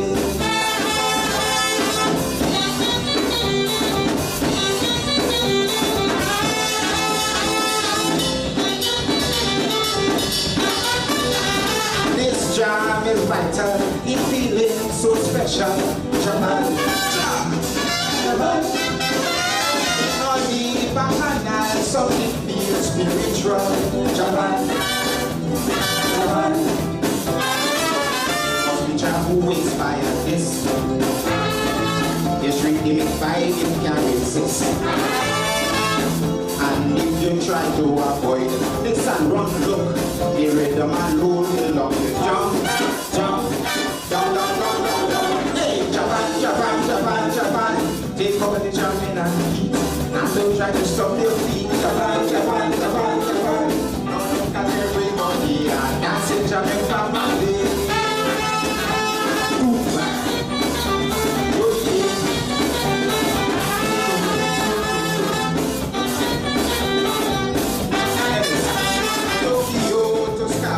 Port of Spain to Soweto is Japan, Japan. Inside you're hearing love is all we live in. Japan, Japan. We must share to share and give. Who inspires help of live. If your neighbor hungry and hurting, show them some love and start giving. Look, Japan, Japan, Japan, Japan. Take all the jumping and heat. And don't try to stop your feet. Japan, Japan, Japan, Japan. Now look at everybody and dancing Japan family. Enjoy your session. Nice one.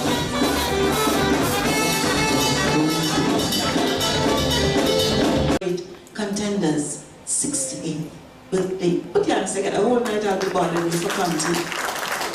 He's so deserving of your chance. It's my pride and honor, it's my pleasure.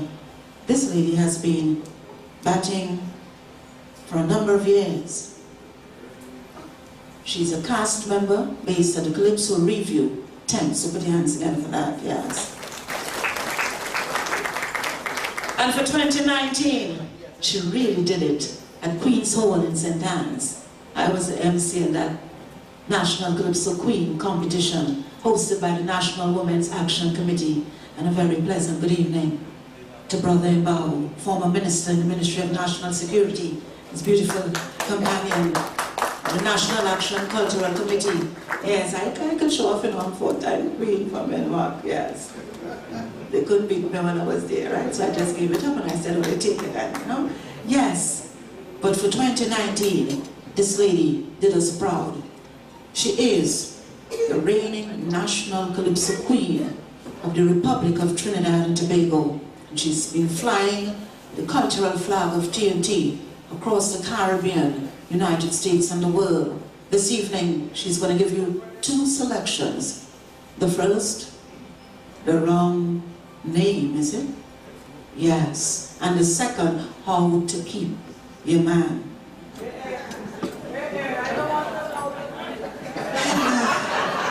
Let's thank God for you, you know, I just love you like that. So we need to add you to our list. I love that lady there. Ladies and gentlemen, as I bring to you, come Chunkalungs, come. Come, take your time, eh? Come, you sure?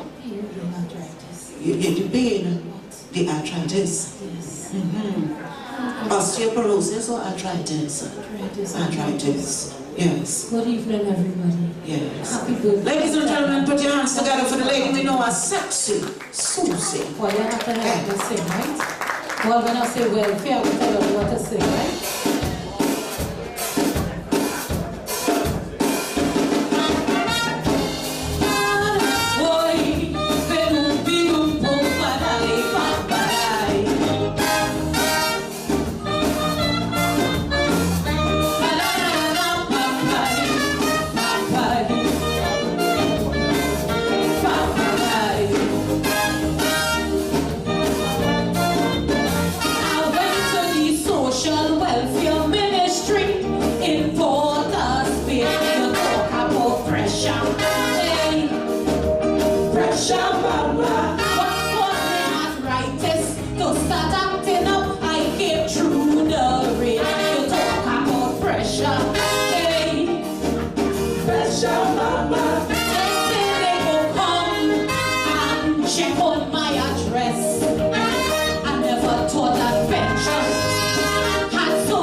and he must wait 6 more months.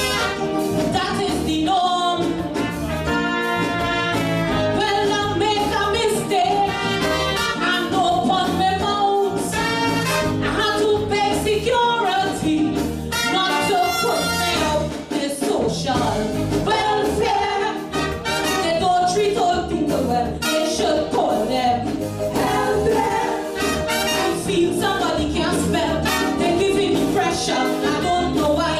Although they know that the pressure high. This woman watch me with a big smile and she tell me I can't find your file. The social welfare. They really had the wrong name. They should call them healthcare. Cause the day and the hell is the same. Boy, bing, go bye, bye. I went to the social welfare office in Arima. You talk about pressure, hey, pressure, mama. Just as a senior welfare officer named Christina. You talk about pressure, hey, pressure, mama. I end up in store with some older folks and their conversations about all who have stroke. What would she just help them to ease all their pain? And if they drink it, they could go insane. When I see Christina, she says she ain't forget. My phone still in Porter's Bay. It ain't me from Thomas yet. The social welfare. They don't treat old people well. They should call them welfare. I feel somebody can't spell. It's been in the joints cause we went a week. I can't say too long cause we're not a week. I stand up with borrow for college and the next one is very COVID. The social welfare. They really had the wrong name. They should call them healthcare. Cause the day and the hell is the same. Boy, bing, go bye.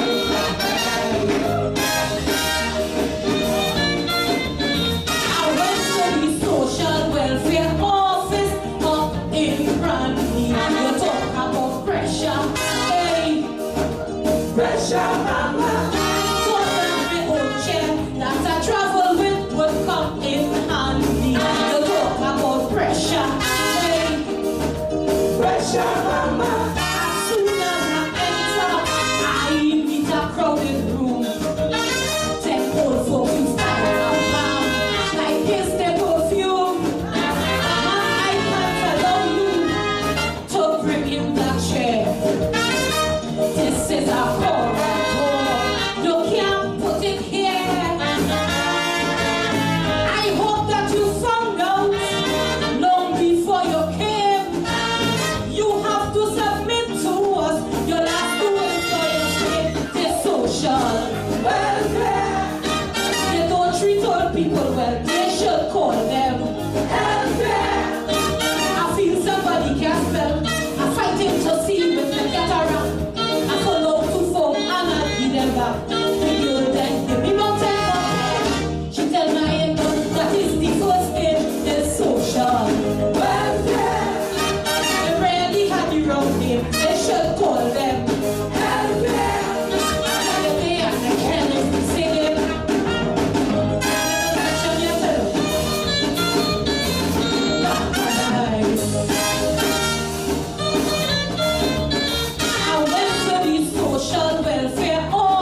is one of my, how to put it, boy, that is one of the songs that made me.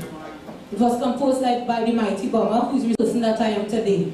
And I will always give praises and thanks to God for him, for Sprang Along. Watch night, it's so close to home. For NWAC, for all the patience they have had with this queen, for all the 27 years of yours. So I'm going back to me now, Bacchanal. I want to tell you how sexy Susie. If she man only woman get pen and paper, Bacchanal, one time.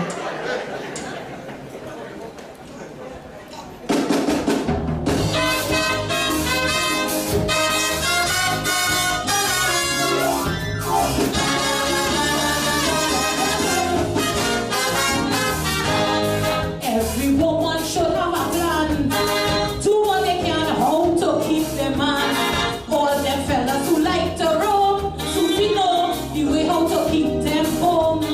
When the man, friend, fiancé or husband, you can have them in the palm of your hand. Sit back, relax and learn what you can. I have some tips how to keep your man. You have to hug and caress like a turtle dove. Morning, noon and night, shower him with love. Don't let your man get your outy thoughts. Always be brothers in a pum-pum shorts. Never let him ask you to go to bed. Always take off the lights and play with the head. When he responds, just take it easy. Say, honey, let's play horse, you is the jockey.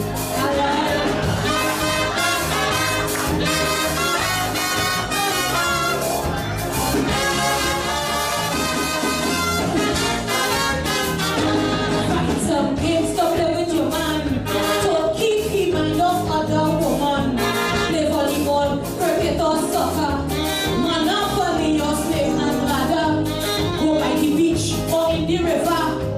Shop and to catch fish or lobster. Never let your man get out of your sight. Tell him you're feeling sexy every night. Before he go to work, give him a kiss. Overload your man with sexual bliss. Make sure he always feeling okay. Tell him other girls will lead him astray. Subject yourself whenever he call. When he asks for some, try and give him all. And if he complain that he food too hot, cool it down and feed him straight from the pot.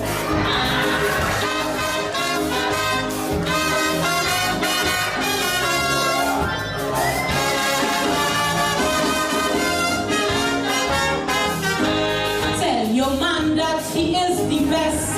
Don't care what instrument he possess. And if he like to sing in the mic, tell him I'll do what is what you like. And if you find that he's singing sweet, switch from high soul to these sofa beats. Give him sweet oil to moisten his throat to make sure he making the proper notes.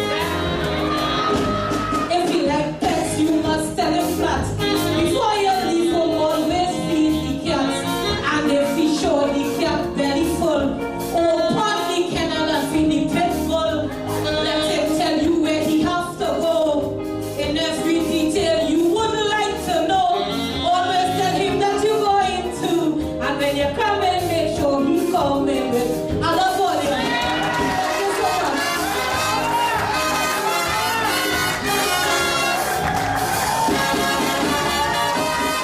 Ladies and gentlemen, put your hands together. In Trinidad and Tobago, ladies and gentlemen, put your hands together for the man we know as Funny.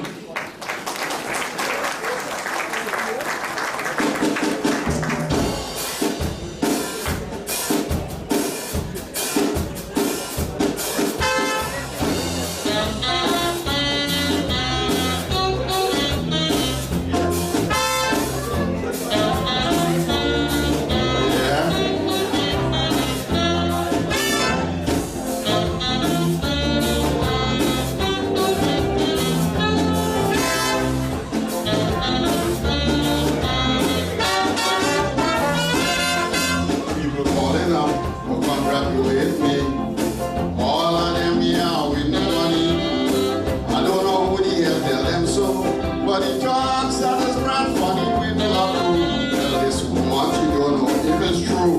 She 10 children, I must buy the books and shoes. Them schools wanna come to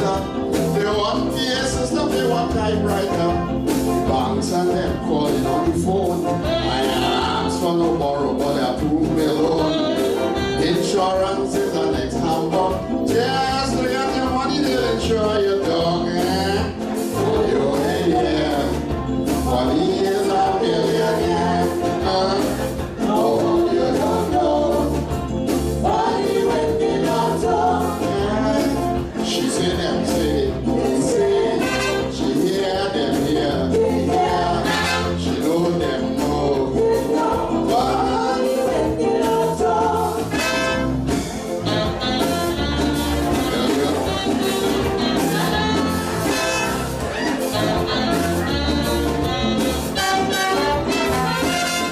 As them women here are with money, they start selling kiss, baking sweet all who find I was lovely and saying, fine, I guess not so good looking. She clothes, show me she chest, want to show me she toe, then she raise up she dress. I gave a pregnant woman a smile, you know the next thing I hear the mother of the child. One says she's my biggest fan in town. She was so happy when I went the road match from. And next one they bring home the sleeping she had a funny way my throat, she thought he was me.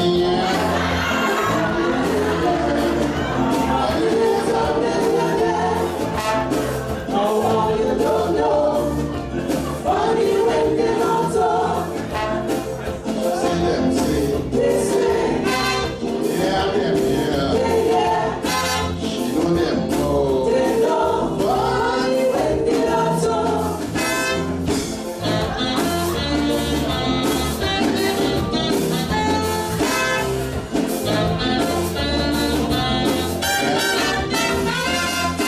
Man went at length to explain to me how he's my 8th cousin who get time to me. I didn't feel to say nothing. Since the talk spread, I get 200 more cousins. One called in New York to tell she friend. She see me driving a new brand Mercedes Benz. The next one says she look for a fact that I bought a house in Federation Park. I gave her figure at $1 to buy a store. Like he had a job, he want 100 more. The neighbor bad dog always trying to bite me. Start walking into the villa money.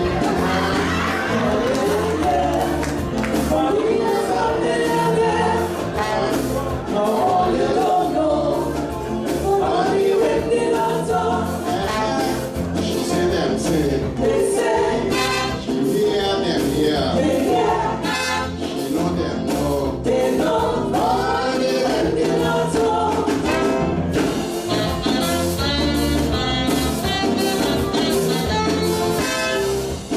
Tell you. People nowadays, and you know this is true, they always know your business more than you.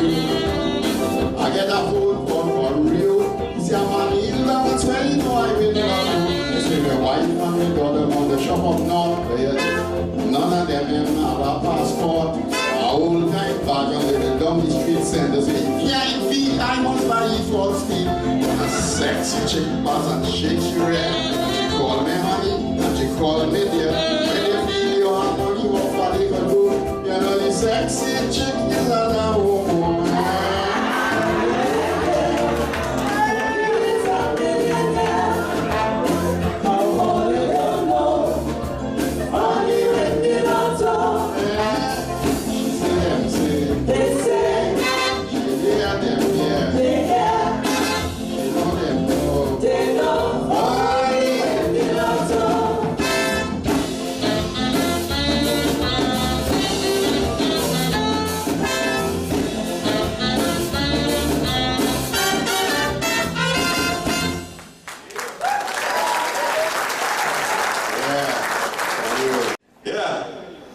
Well, I'm going to do my little part here now. And first election, true calypso.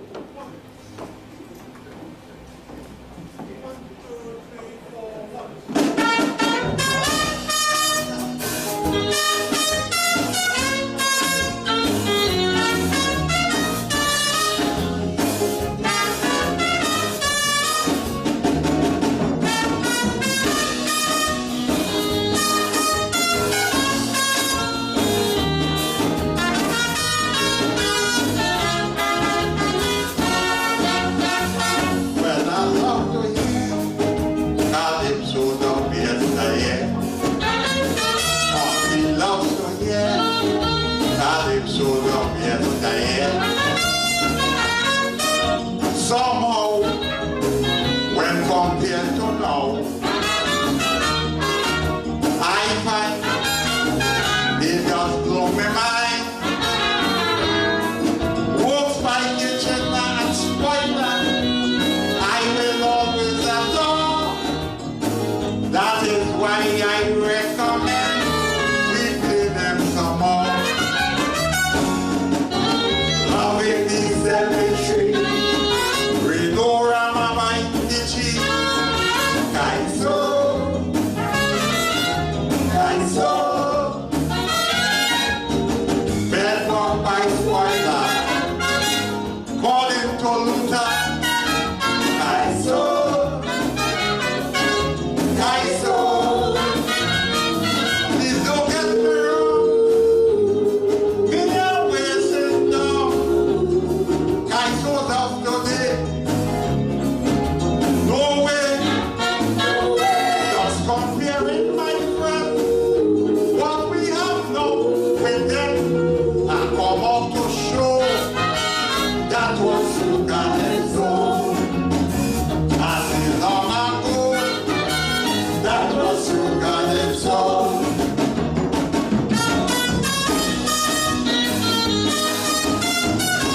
say Kaiso, true Kaiso.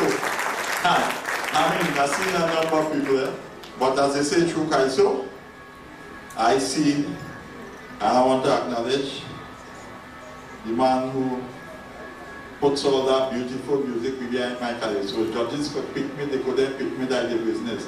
But I'm glad we go continue to do it like that, brother. Yeah, man. Yeah, Mr. President. My next election, I want to go back, you know, when I was a little younger. 1973, karate.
Way back in 1973, you know, and that time when I say, you know, they jumping from one wall here to down behind there and thing. But if I try that now, it will happen. That was 1973. And yeah, we're going to come to that. Yeah. And I would also like to say, or let you know, who didn't know that, you know, karate was a judge, one of the best 200 songs of the last millennium. You know, let me hear something about karate and Papa Kenga. And right about now, I see our former minister, culture minister, numero uno, nobody. You always have to talk about Auntie Joe. And next to Auntie Joe, Rousseauian! That's who they right? My friend from our children mentioned you, and I have to do the same. The bishop doctor here, a lot of people don't know your involvement in the art form, how far we come from. When I sing in karate, you used to be going with me all Pfizer band and all of that. You might look it because of them tablets and all them things that you know. But my good friend, and as I say, you're always proud to have people in that kind of rank to be your friends and that kind of thing, you know, man? So, great to have you here. And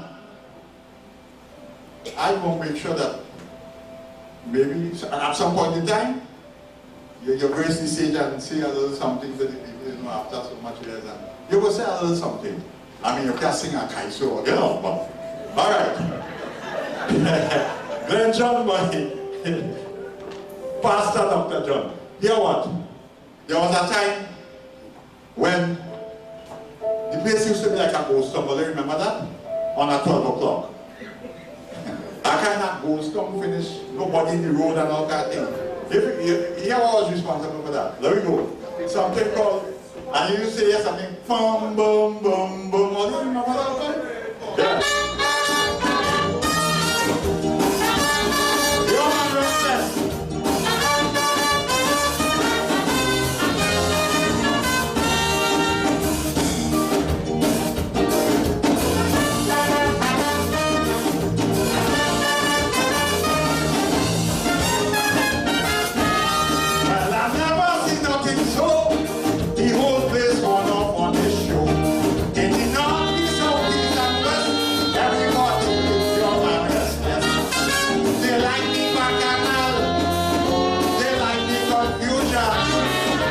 That's why we pick ya, rocket nation. Yeah, how we move Catherine and Jill don't like each other. You know why? Two of them was with Philip father. Nina, the old lady don't like she. Nina, stick Philip with that baby. John and Botty went crazy over cricket money. Although the woman got AIDS, he still went and married. She will come no comment. But you remember? Check the other restless. Or myself is best. What to do? Check the other restless.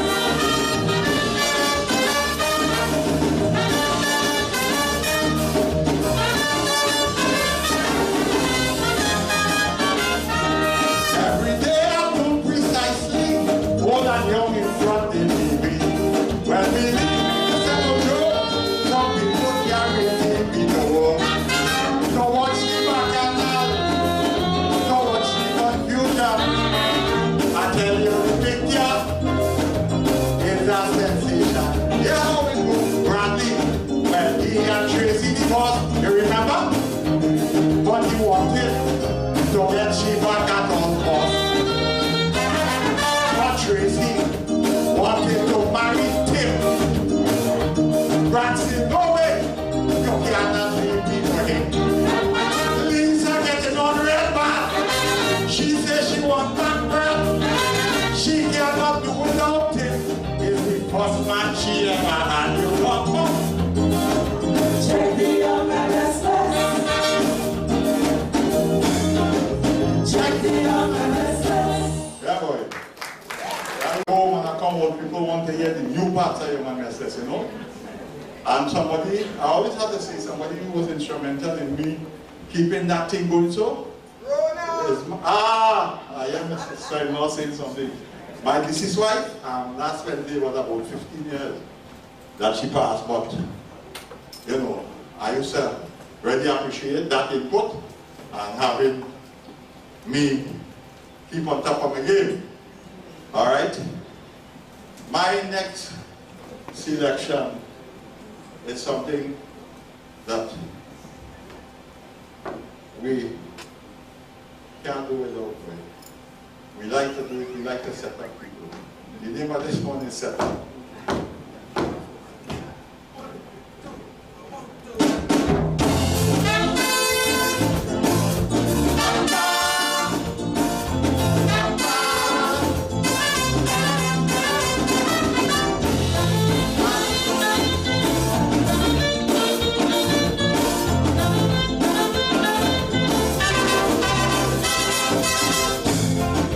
Take a look at this situation.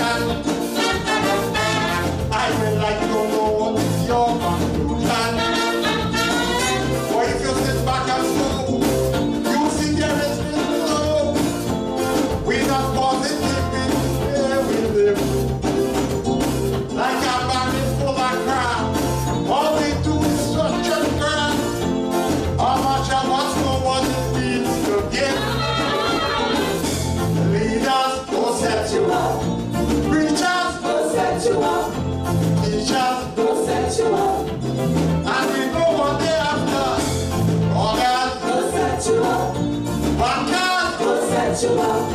pusher, who set you up?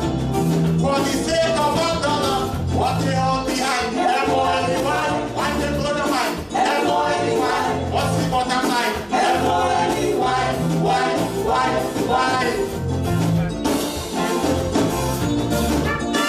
M-O-N-E-Y. Where is it, Pastor?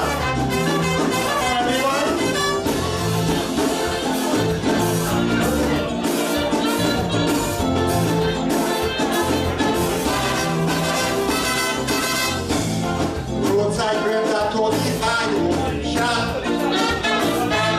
Everybody know like them bomb combo shot. I want them to notice something, like nobody coming straight. Yes, I realize you can't close your eyes. We shiny tree soon. Who's supposed to speak the truth? I say many times that we telling lies. Go set you up. Abela, go set you up. Kilova, go set you up. And we know what they're after. Araka, go set you up. Abanka, go set you up. The Undertaker, go set you up. For the sake of $1, what they all behind? M-O-N-E-Y. Like they blow your mind. M-O-N-E-Y. What's the bottom line? M-O-N-E-Y. Why? What they all behind?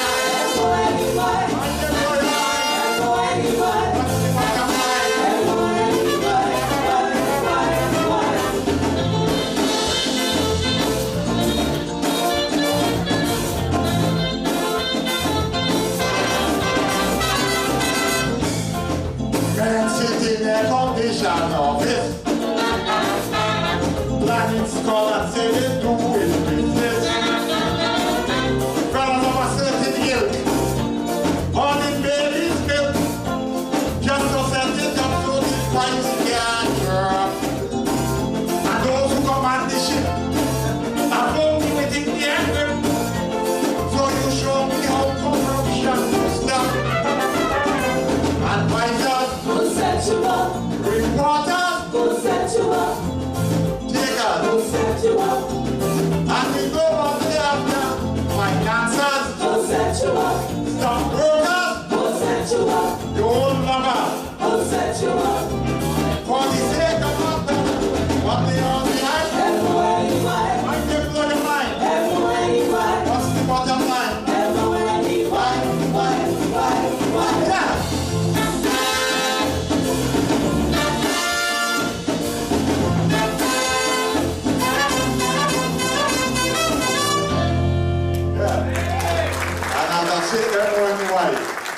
I can't help but acknowledge my partner here, who is responsible for a lot of M-O-N-E-Y, the director of National Electric Board, Mr. Michael Jogiman.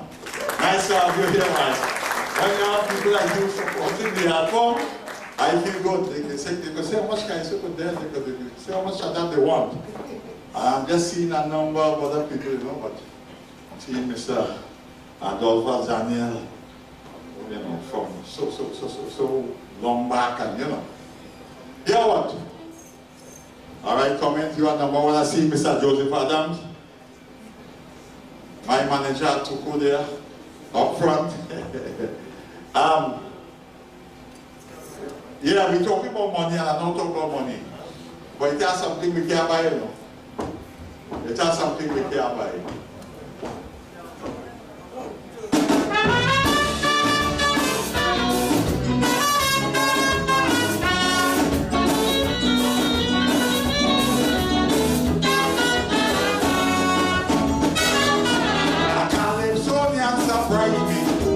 With a statement he made, I find he should know better.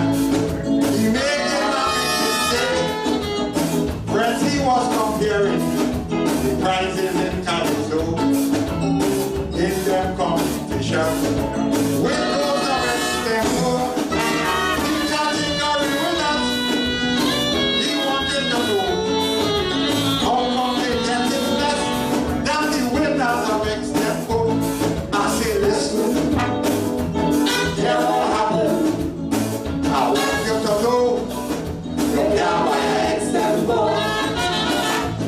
check out Joker, Christoph Grant Obama. I want you to know one. You can't buy extempo. People buy some and they win the crown, but the extempo bands, they have it hard. Pull that topic from a hat, right away we must sing on that. Ask Blackstage and they go look them out there. You can't buy extempo. This is motion and my show no, where you know. You can't buy extempo.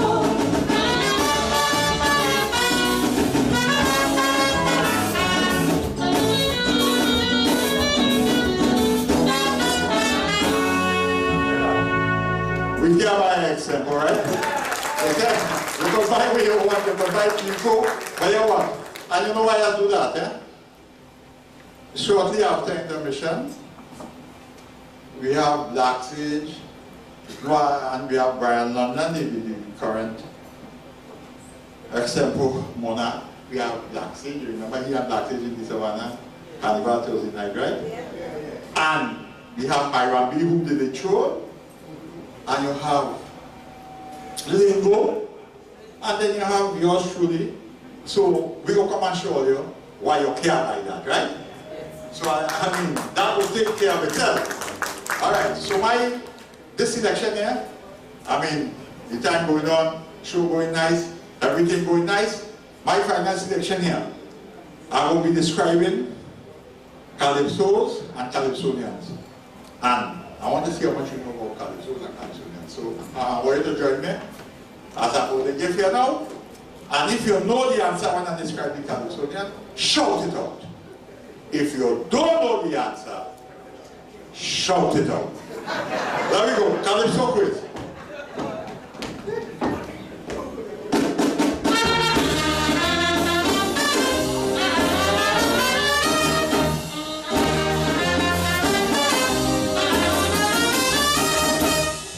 Every year you're coming to the Calypso tent, so I am suggesting some more involvement. I find this time Calypso fans know some more about Calypsonians and make this quiz for you. And I want you to tell me who is who. Let me go. The historian of Calypso is a great old man that you ought to know. Who is he? Lion. Who is he? This one is Mama Nicest child, but the uglier than a crocodile. Who is he? Nice. Who is he? Another one about 6'3". Watch out, Nigerian home shanty. Who is he? Who is he? This fella, night back and also 4 times in a row, he went the ground. Who is he? The only man ever. Who is he?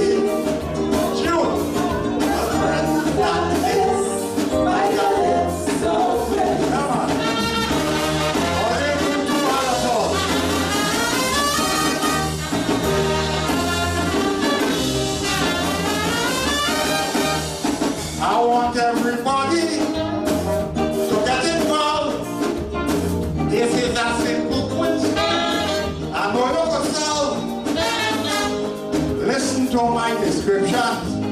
Try and place the Calypsonians, because I am sure you must have heard or seen them before.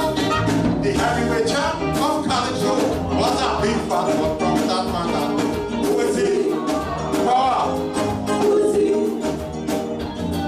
A shiny one, ready for the zest.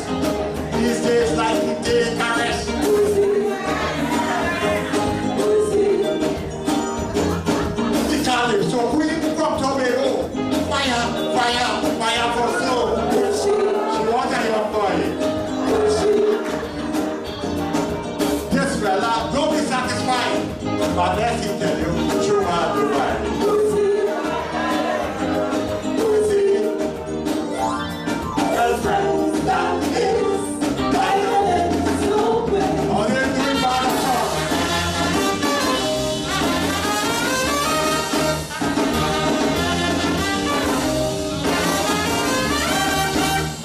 This is our culture, so people at least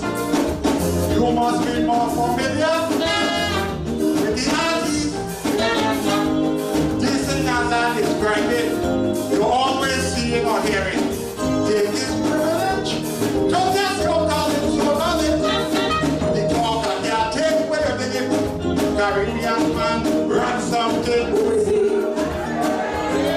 Who is he? Doctor, we don't want no revolution. This was some mighty people standing so down. Who is he? Who is he? Something to me, how you man too? The funniest guy so damn that I know. Who is he? Tell you? Show kind of king, be a man, you just come and who is he? Well, friend, that is some people showing up, all those showing up. Let me go. Last word.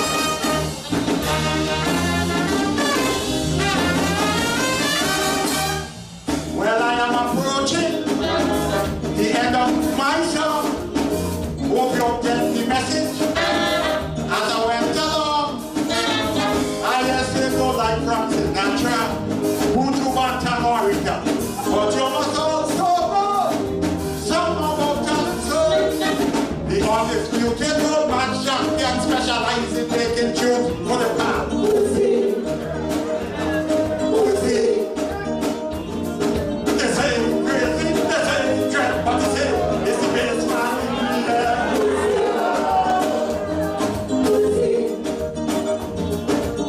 Of them all, without a doubt, the bird himself, I'm talking about. Alright, let me on you know, let me on you know. Finally, to complete the test, a tall, handsome one, senior man restless.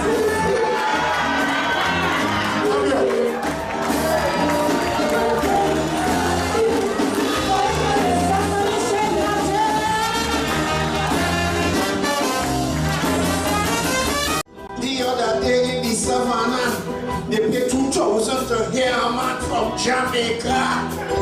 But for me and my partner Conti, when I look at the hall, it's almost empty. They paid 2,000 to hear a man sing up so, and can't pay 100 to hear extempo.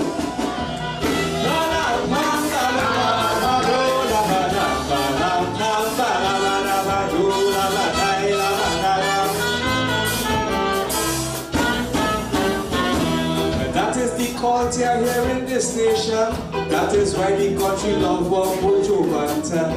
They say that charity begins at home, but you could see that we don't appreciate we own. I don't know why we just do the stupidness, always mixing up in other people's business. But if we remiss of me, if now I didn't say to the contender, I must wish you a happy birthday.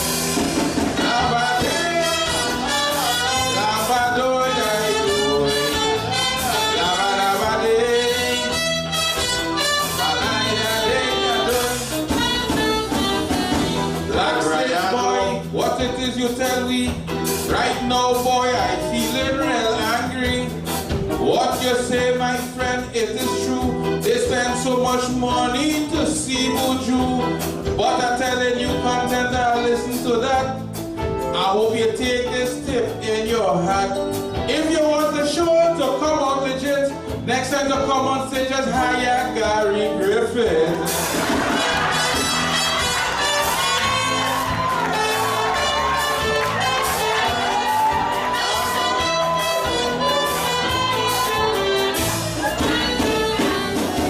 They go, boy, I like how you say it. I must get in contact with Gary Griffin. Yes, I mean, after all, should I invite him here to the city hall? I mean, that would have been responsible. We might have plenty more people, but forget that. For you who support the cause, give yourself a round.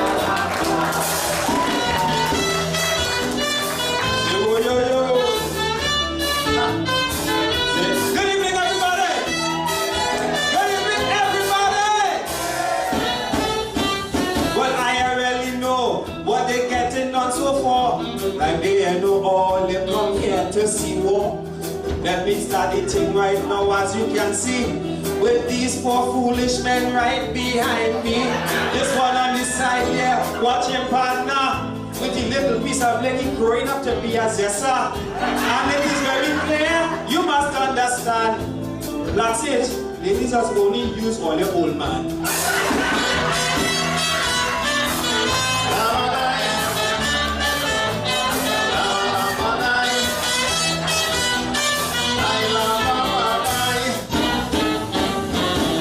Well, of course, I had to say, full respect to contender and happy birthday.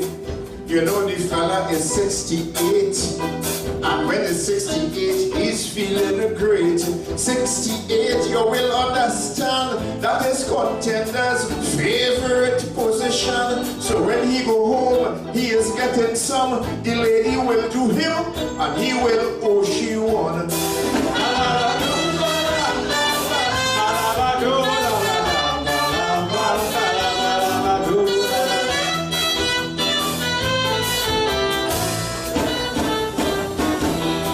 Says, boy, look, I never see why you come to talk about me and my lady. You come here to cause strife, 68 or 69, is my wife. That says, boy, leave me alone. It's my wife, that business is not your own. I'm telling you, look, I am great. I know about 69, I know about 80. I hate what you wait.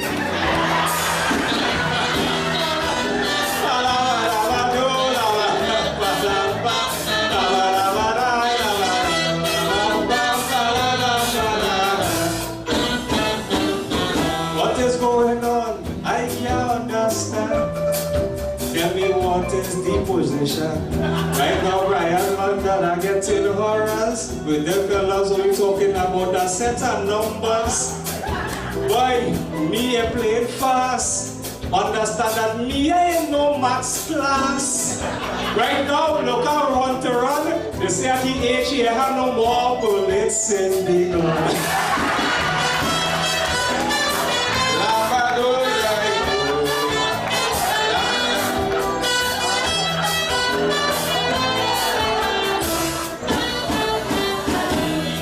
Your fellas ready making fun. He say I have no more bullets in my gun. Brian London are talking flat. Or you could come here and tell these people that I'm telling you that is a disgrace with all them killing going around the place. Brian London, tell them I say, look, I have bullets to give away.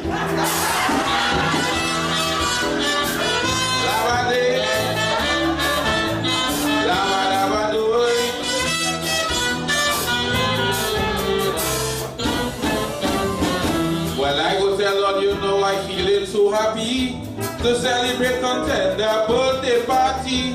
I come here tonight and I'm feeling glad. I say, well, he's a growing lad, but this is what you know making me angry. I go telling the truth about my friend Conti. Listen, my friends, this ain't no mistake. He keep a big shop we will here get no ice cream and cake.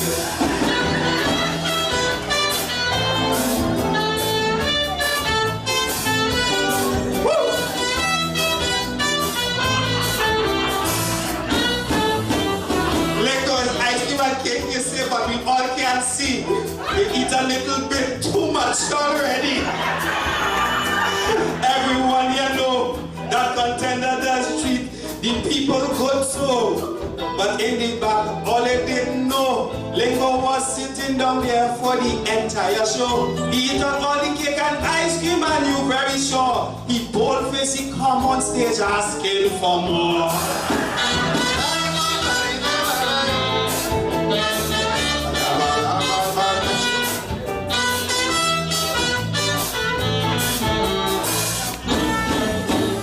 I have to tell Brian London he wrong to say contender had no bullets in he gun. Because I want you to understand, contender is a very creative man. And I have to tell you flat, no bullets in he gun. He improvised on that. So I have to tell you without any doubt, contender say he have 10 fingers and 1 mouth.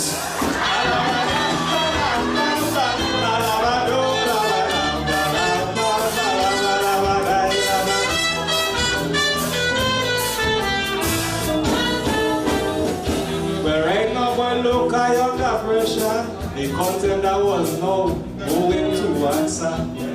So right now, please listen to me. Contender, accept my apology. Right now, don't get in a rage. I know you're ready to answer the Black Sage. Black Sage, how you know that? I want to say it's true. He had more bullets because he used the last one on you.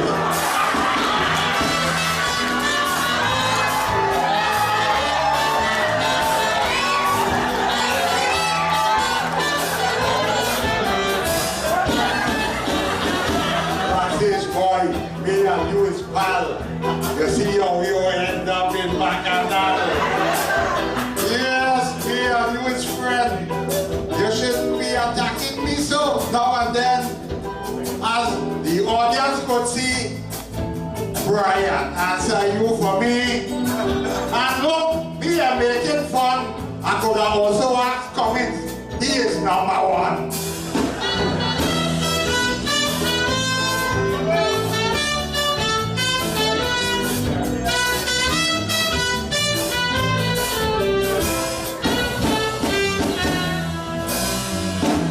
Well, they have a sing, so thank you.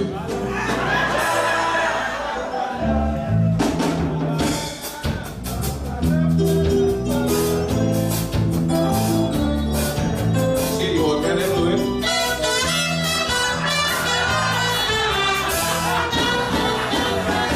I don't know why they doing this to the lingo. If they fed up on me, they gonna tell me so.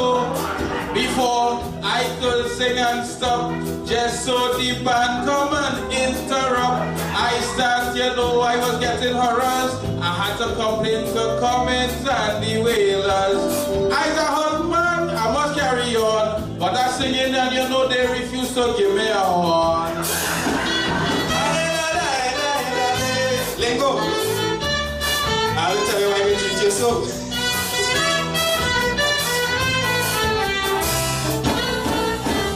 Well, ladies and gentlemen, let me tell you this one. Black Sage know all about Contender Gun. And I will also say this without a doubt. Brian London tell you how much he does use his mouth. And the reason why, Mr. Conti, stop the band before Lingo sing for we quickly. Because I'm telling you this, and you cannot smile. I hear Lingo know all of the old X-Files.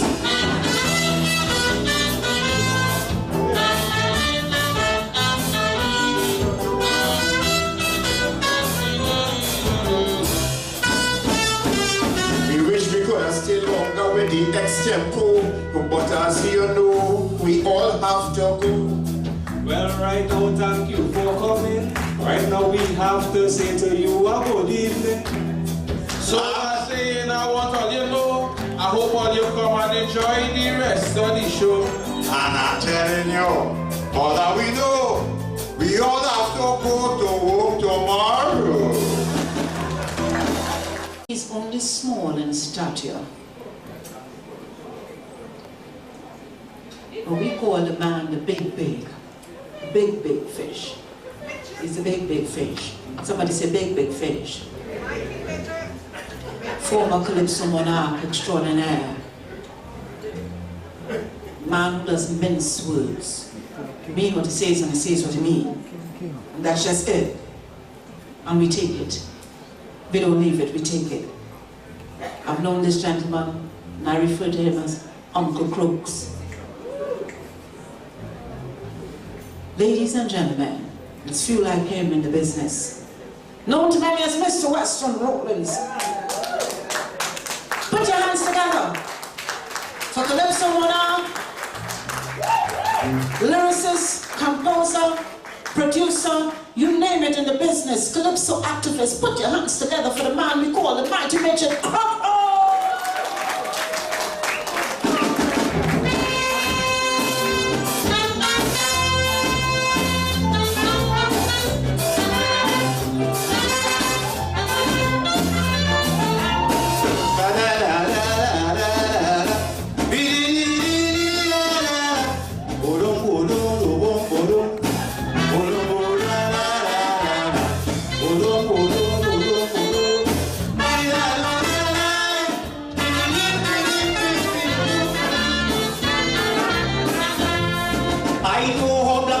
suffer, and he's still suffering today.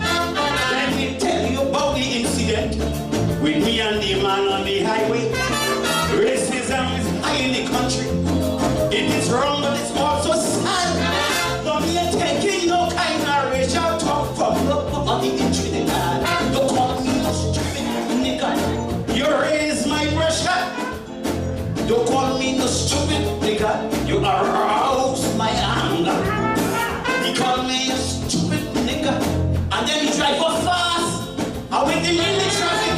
I wind on the glass and I bust and cuss.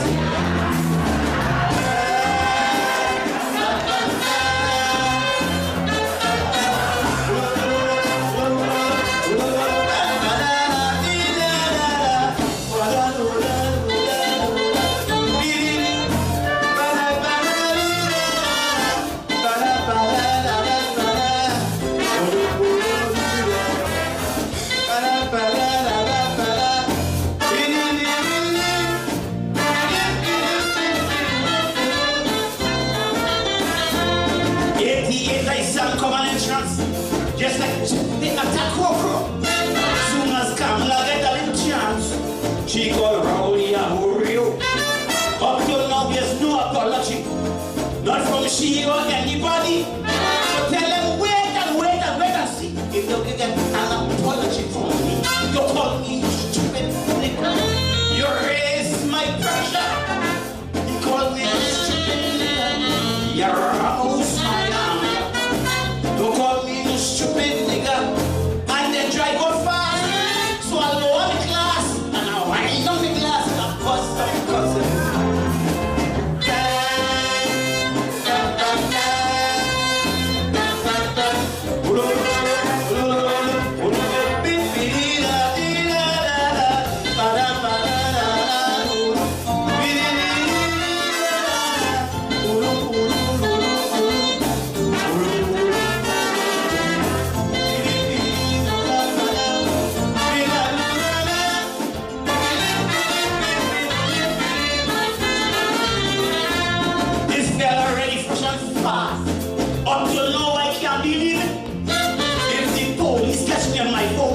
They just have to give me a ticket.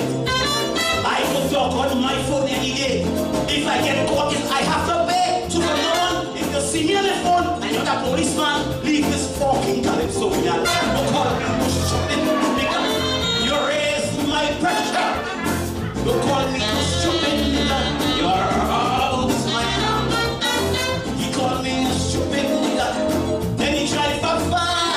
I mean, they made the traffic. I wind up the glass and I bust and cuss.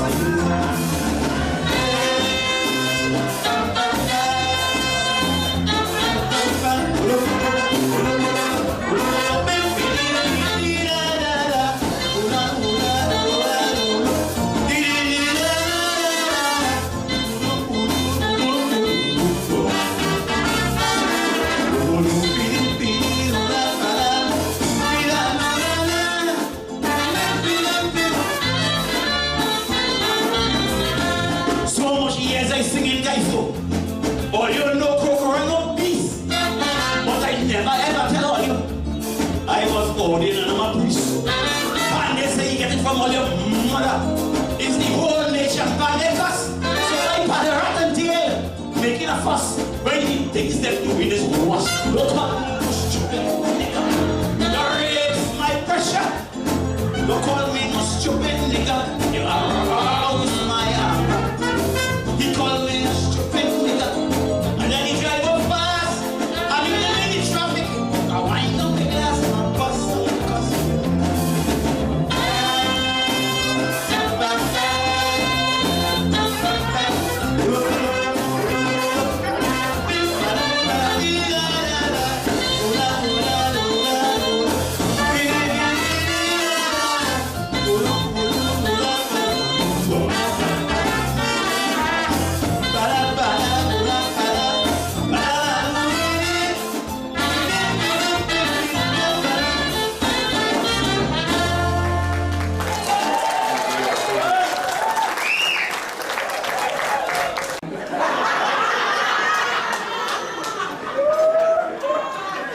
he just told me in the back there that he has received his citizenship.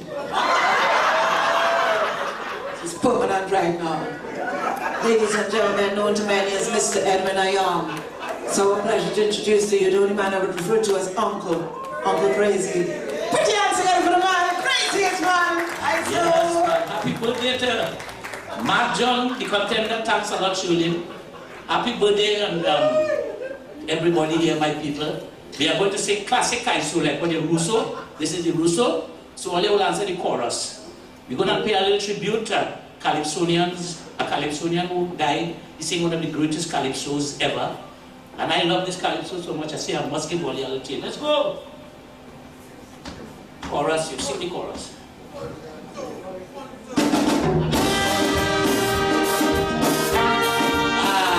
You remember?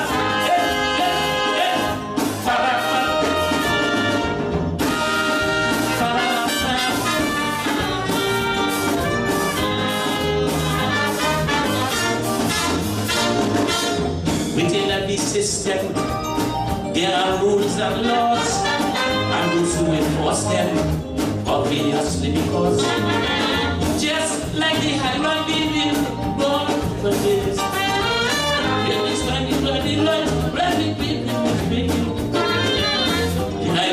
One more time, one more time, one more time.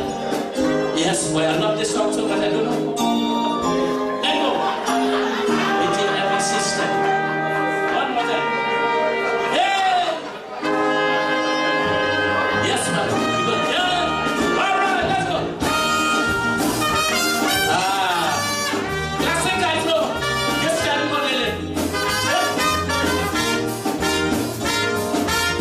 within every system, there are rules and laws, and those who enforce them, obviously because love in the hierarchy is non-significant.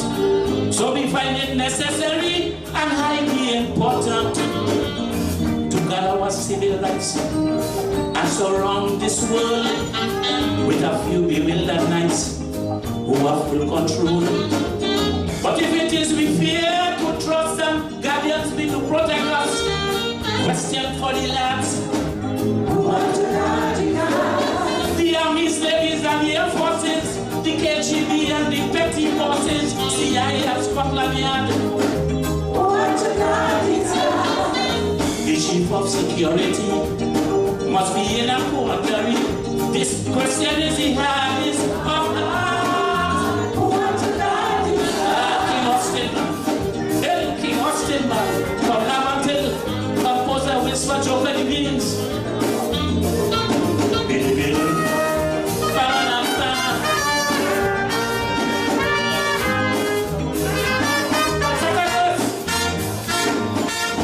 What a shocking factor to read on the news about one commander who could light the fuse or press the red button on a computer that could cause a chain reaction and damage the future. Using our treasuries, we have made them strong, creating authorities as we go along. Knowing power develops and absolute power corrupts. Question for the lads. The royalties and the governments, the many houses of parliaments, cast of the cards. Question for the fanatics, advocating politics in the face of failing standards. Classic Kaiso, now you want to come here. Classic Russo. Hey, one more goes.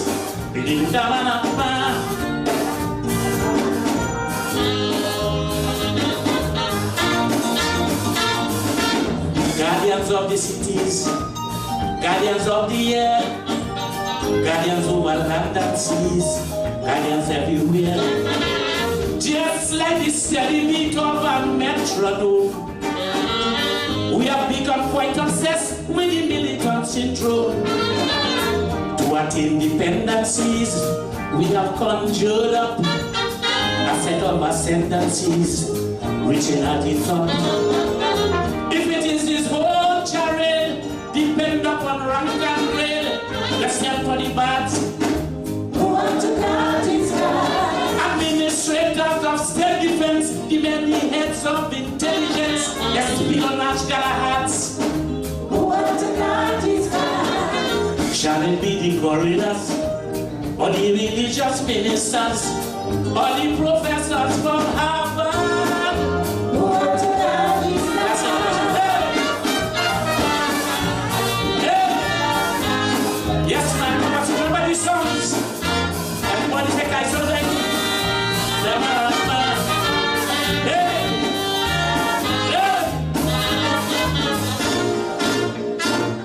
yes, well, let me hear from King Austin and Joe Beans, one of the greatest calypso writers we ever had. Let's go out with the greatest one time. Well, before we go, Neville Maynard. Neville, I would like to call up for that. Today's his birthday. Today's my brother's birthday. My brother is 82. His name is Ayong, but he would have changed his name from Ayong to Was Young, and I don't agree with that. You know? I say it's better to say either Ayong, Was Young. Some people say Ayol, or not so young, but I like Ayong. Now, Neville, he is the manager of the band in Laventille, the band they call Express. What's Express? Express 1, 21. He's the manager. I would like to call him, he's 80 years. He is the father of Susan Maynard, the lady who organized this whole thing here.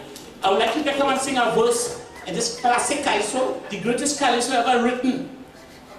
Yes. What about a round of applause? 80 years of age. Neville Maynard, this is the man that in Laventille, I was born 1944. He took me to play Master of the All Stars in 1954 when I was 10 years old. In Laventille, we grew up in Rigaud Street. And when I reached back home, I get one cocktail.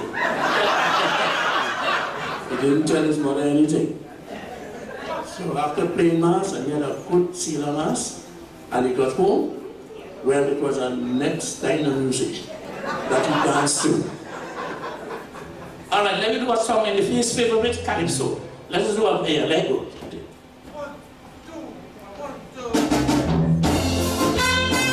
Everybody can sing along.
As to nuclear warfare and environmental warfare.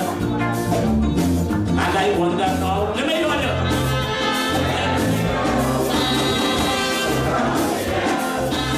Profits everywhere is upon the horizon and declare that judgment will come as the savage hand hands of unscrupulous men. If I let everything pass by, time is running out. As we eat and drink, species are the brink of being extinct. And I think no one can deny that it has.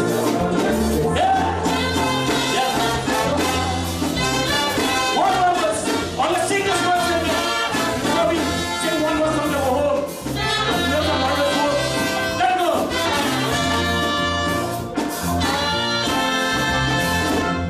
I see consciousness abate as today, living recklessly.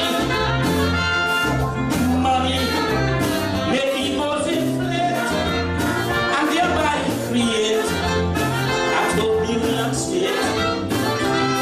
I see a struggle between the sexes, new hang-ups and old complexes. And the question is, right in context, what shall be next? I've already seen this world become divided between race, color, creed, and class. And some of the things the scriptures created truthfully come to pass. Soil that wouldn't bear children making children to be a part of this growing mass. And I ask, if this is progress, how long will it last? A round of applause for King of Step, Abati Boy, never been on. Yes, man. Hey, one of the greatest episodes, together with the fortune of Trinidad. Also, in time to come, America will have a gay president. Is it happy? All right, good, yeah. One more, this one is to go home. And all you know what happened? All you know what happened? Right? It was a big line in New York City. Everybody was having fun. When my good partner Alos tell me that this year he go win the crown, he said he win 2 crowns already, and he going for the 3rd also. When I asked him what is the topic, he said Crazy Rowley must go. I tell him, don't go fuck wrong with that. Don't go fuck wrong with that. I lost but we his friend, your Korean was Charlie, and you go for skin up back. To him that was my remark. Here what I tell him, don't go fuck wrong with that. Don't go fuck wrong with that. You see in Rowley must go and never get frightened. So I know if you're smart, you wouldn't go fuck wrong with that.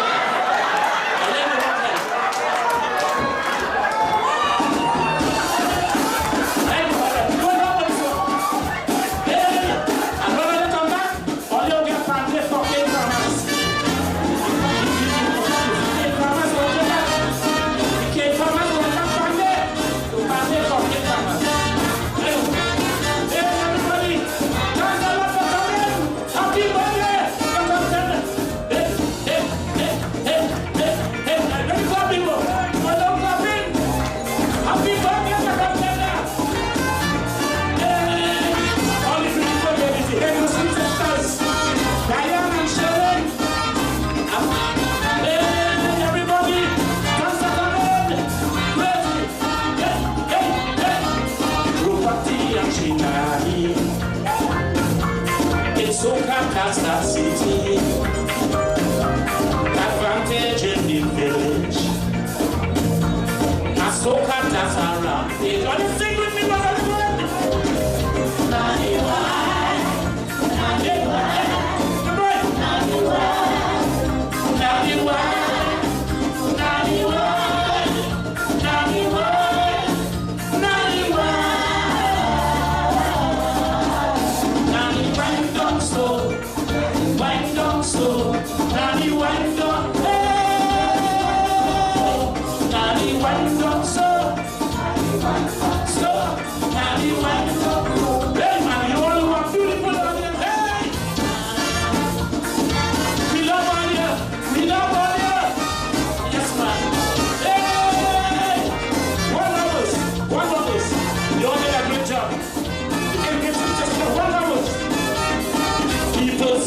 Watching, you see them.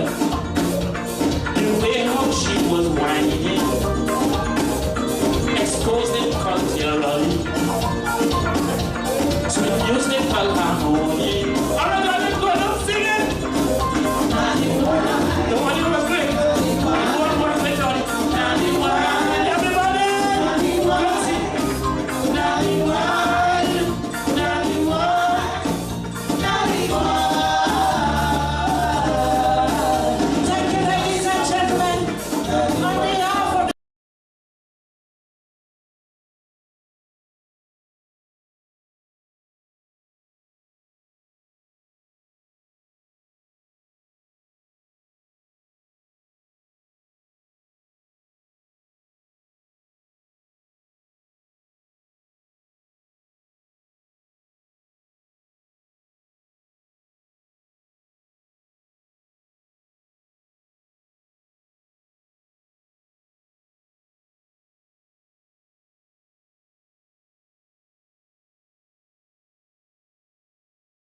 he has received his citizenship. It's permanent right now. Ladies and gentlemen, known to many as Mr. Edwin Ayong. It's our pleasure to introduce to you the only man I would refer to as Uncle Crazy. Put your hands together for the man, the craziest man I know. Yes, happy birthday to Mark John, the contender. Thanks a lot, Shulin. Happy birthday, and everybody here, my people. We are going to sing classic Kaisu, like what the Russo. This is the Russo. So only will answer the chorus. We're going to pay a little tribute to Calypsonians, a Calypsonian who died. He sang one of the greatest Calypsos ever. And I love this Calypso so much, I say I must give Wally a little tune. Let's go! Chorus, you sing the chorus.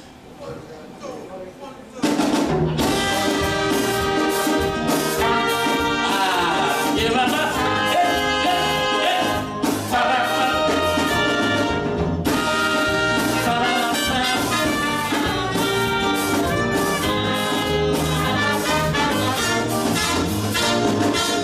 Within every system, there are rules and laws, and those who enforce them, obviously because just like the hierarchy in born for this. In this 2020 life, ready, one more time, up there, one more time. Yes, well, I love this song so much, I don't know. Let go. Within every system. One more time. Hey! Yes, man. Yeah. All right, let's go. Classic guys, no. Just stand for the within every system, there are rules and laws, and those who enforce them, obviously because love in the hierarchy is non-significant. So we find it necessary and highly important to guard our civil rights and surround this world with a few bewildered knights who have full control. But if it is we fear to trust them, guardians be to protect us. Question for the lads.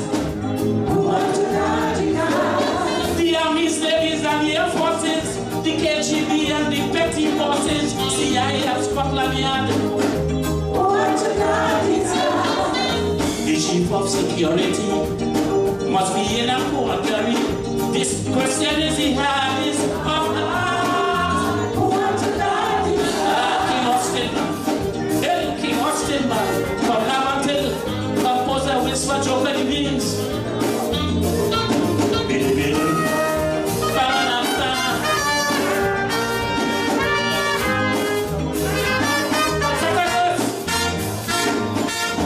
What a shocking factor to read on the news about one commander who could light the fuse or press the red button on a computer that could cause a chain reaction and damage the future.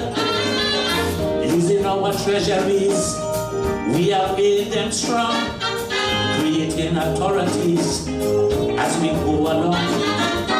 Knowing power develops and absolute power corrupts. Question for the lads.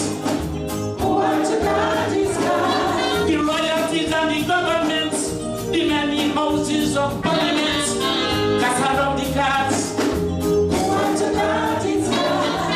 Question for the fanatics, advocating politics in the face of failing standards. That's the guy, so that you want to come here. Classic Luso. Hey, one more goes.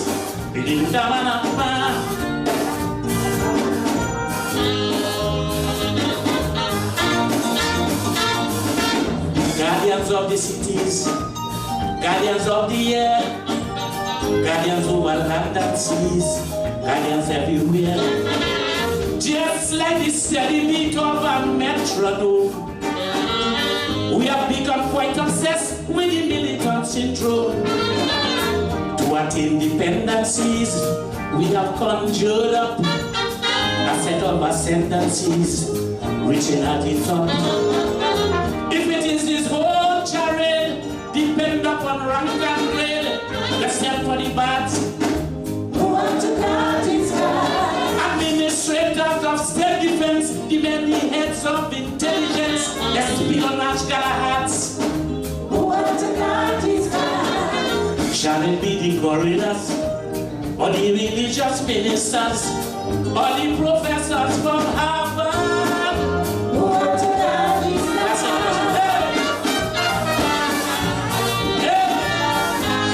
Yes, man, what's everybody songs? Everybody take I so like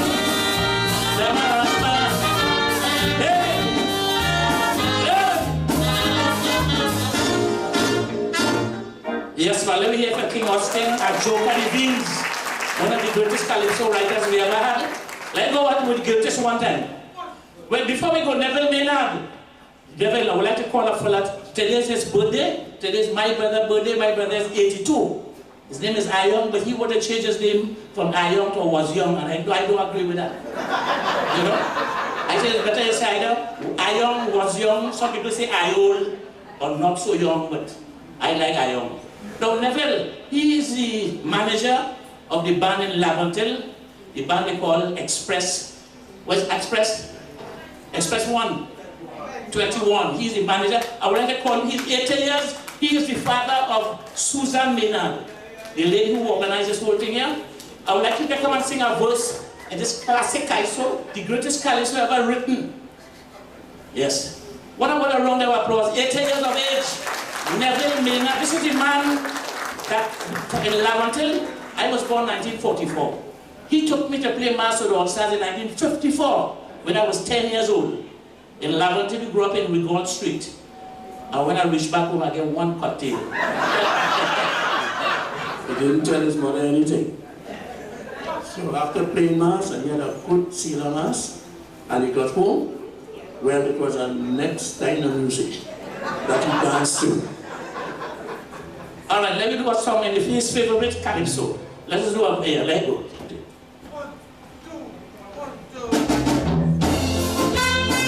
Everybody can sing along.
As to nuclear warfare and environmental warfare. And I wonder now, let me wonder.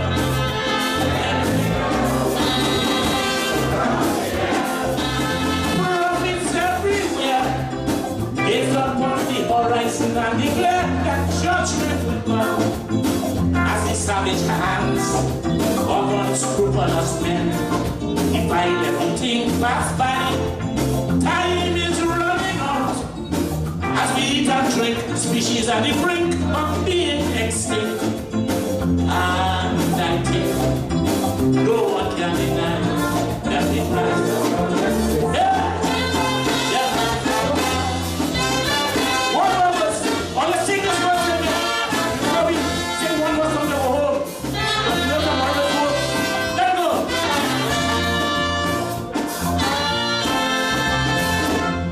I see consciousness abate as today we live recklessly.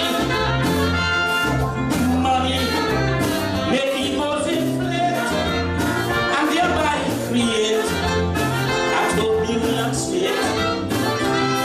I see a struggle between the sexes, new hang-ups and old complexes, and the question is, right in context, what shall be next? I've already seen this world become divided between race, color, creed, and class. And some of the things the scriptures created, truthfully come to pass. Soil that wouldn't bear children making children to be a part of this growing mass. And I ask, if this is progress, how long will it last? A round of applause for King of Step, a Liberty boy, every man. Yes, man. One of the greatest calypsos, together with the fortune of Trinidad. Also, in time to come, America will have a gay president. Is it happy? All right, good, yeah. One more, this one is to go home. And all you know what happened? All you know what happened? Right? It was a big line in New York City. Everybody was having fun. When my good partner Alos tell me that this year he go win the crown, he said he win 2 crowns already, and he going for the 3rd also. When I asked him what is the topic, he said Crazy Rowley must go. I tell him, don't go for crown with that. Don't go for crown with that. I lost but I with his friend, your career was surely end. Or you go for Skinner Park. To him that was my remark. Here what I tell him, don't go for crown with that. Don't go for crown with that. You see Rowley must go and never get frightened. So I lost if you're smart, you wouldn't go for crown with that.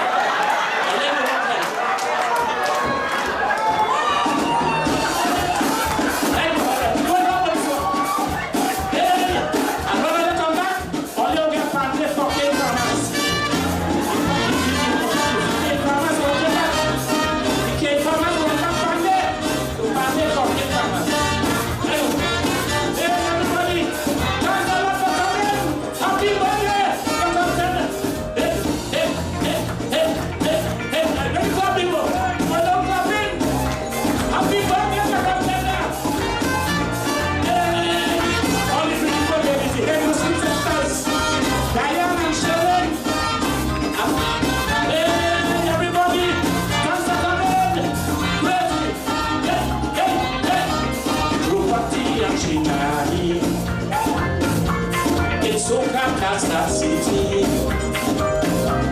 advantage in the village. I so can't dance around. You want to sing with me, mother?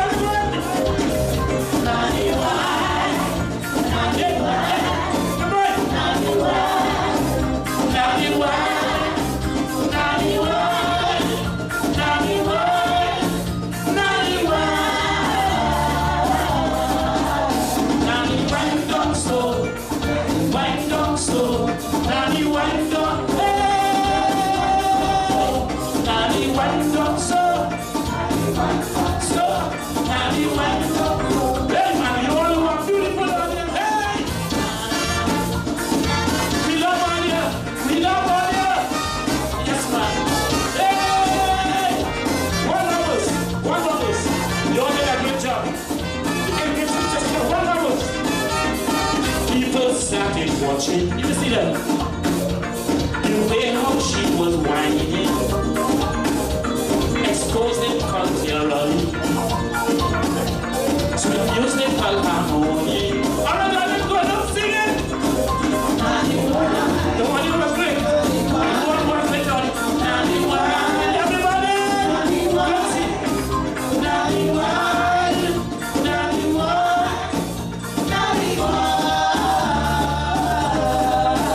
Thank you, ladies and gentlemen. On behalf of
every single sporting event we are doing here today.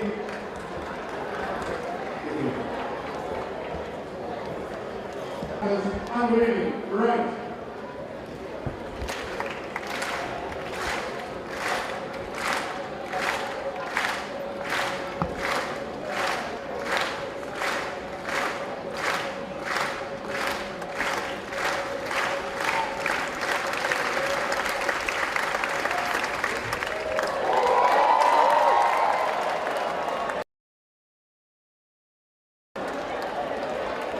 These women are flying in the sky, but unfortunately, Paging Nicholas Rowley. Paging Nicholas Rowley to the VIP lounge area. Please come here.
Championship record, also 9.82 was set at the same time, same day 2014 by Richard Thompson. The standard for qualifying for the World Championships is 10.05.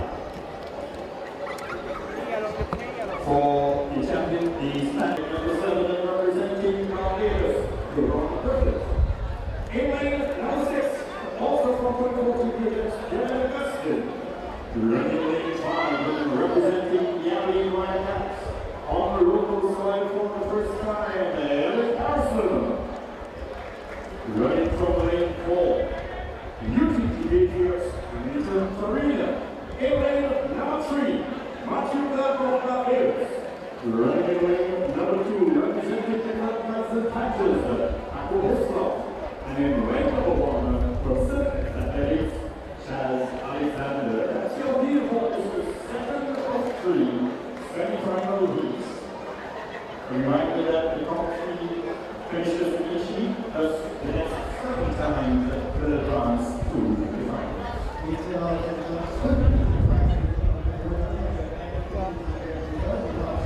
Stop.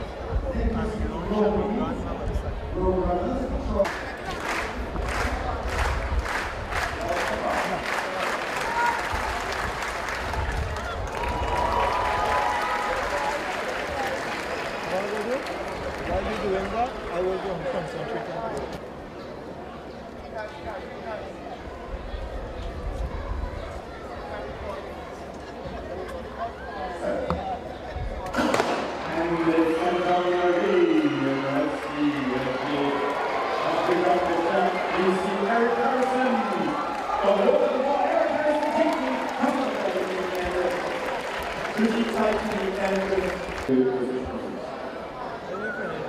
they go up, so you continue on the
Ladies and gentlemen, at this time we'd like to recognize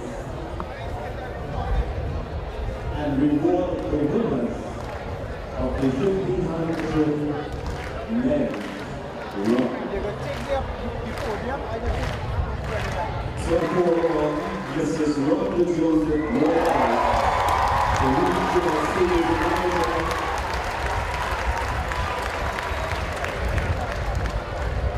of the Republic to do the honors this evening. Ladies and gentlemen, in third place, please put your hands together for Nicholas Brody from the Trinidad and Tobago Road Runners.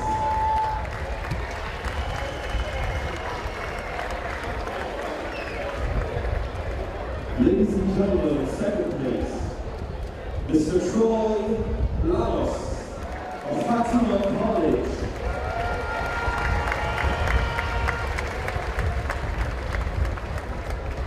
And of course, coming out on top, we have Mr. Nicholas Lando.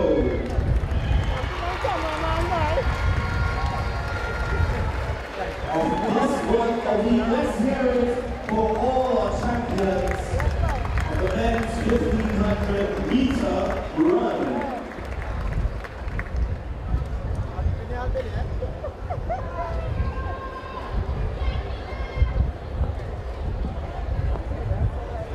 Of course, as the evening progresses, we will have more medal distributions for all our winners.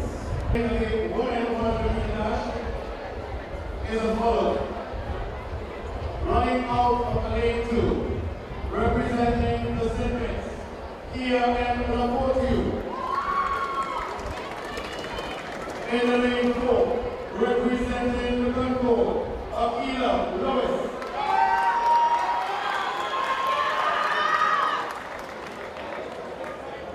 In the lane 5, out of Barbados, Sister Evelyn. Representing the military and the club. In the lane 6, answer right. Representing Concord in the lane 7, Tanisha Prescott. Aaron Etobian in the 8, representing Ghana, Jasmine Abrams.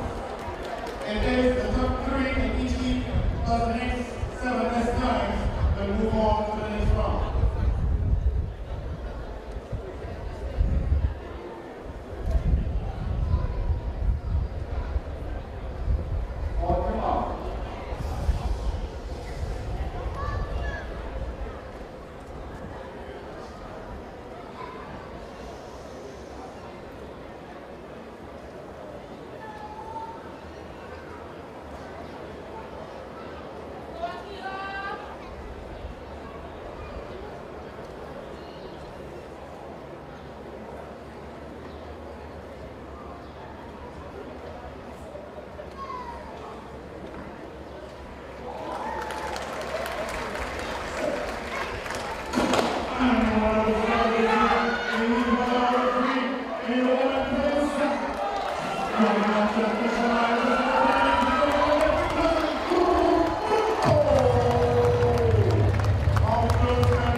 3 in each heat, plus the next 7 best times. We'll move on to the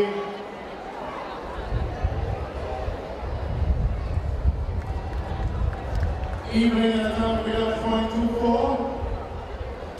Hours at a time of 11.25. So bearing in mind that the top 3 in each heat plus the next 7 best times, we'll move on. 3 heats. It's now time for the second heat.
Let's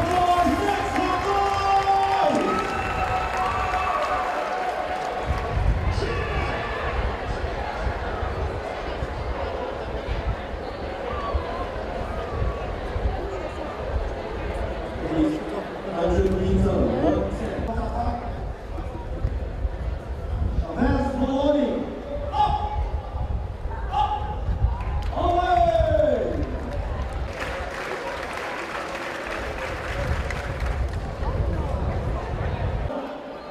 And keep your eyes on the afternoon sky.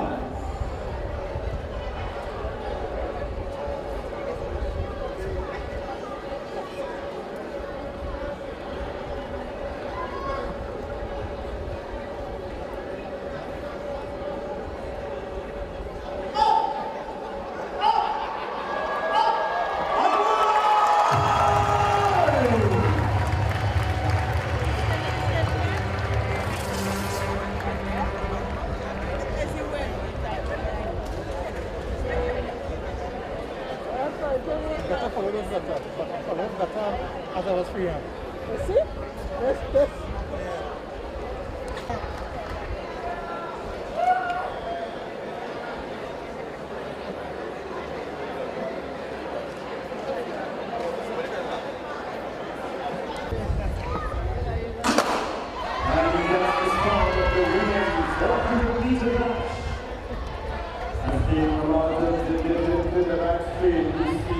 Jeremy Thomas of IG Class Lane. She's out there with Ryan Seville of Memphis Madness, who takes them up that straight. As they hit the 200-meter marker, Ryan Seville of Memphis Madness leading Jeremy Thomas of IG Class Lane. In third, Kuros Adina Waters. As they come up the top there, roll the up and straight up the hole. They go.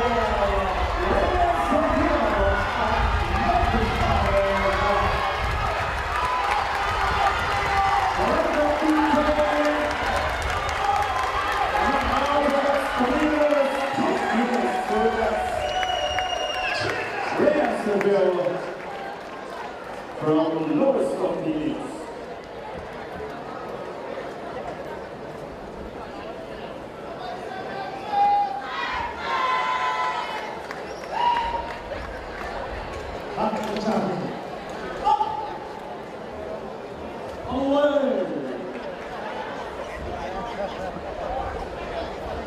Those of you who wonder what distance Sean did in his previous stroke, 83 meters.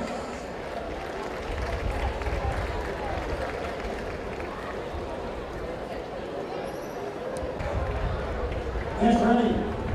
Get ready.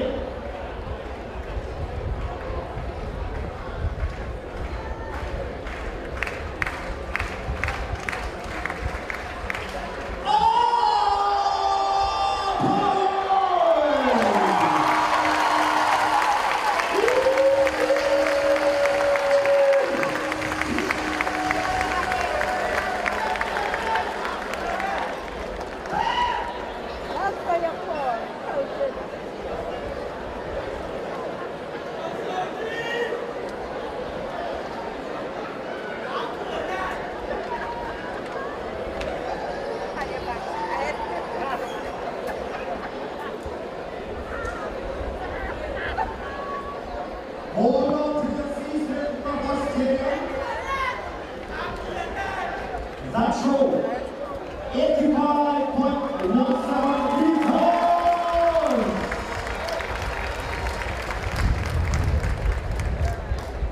One run to go.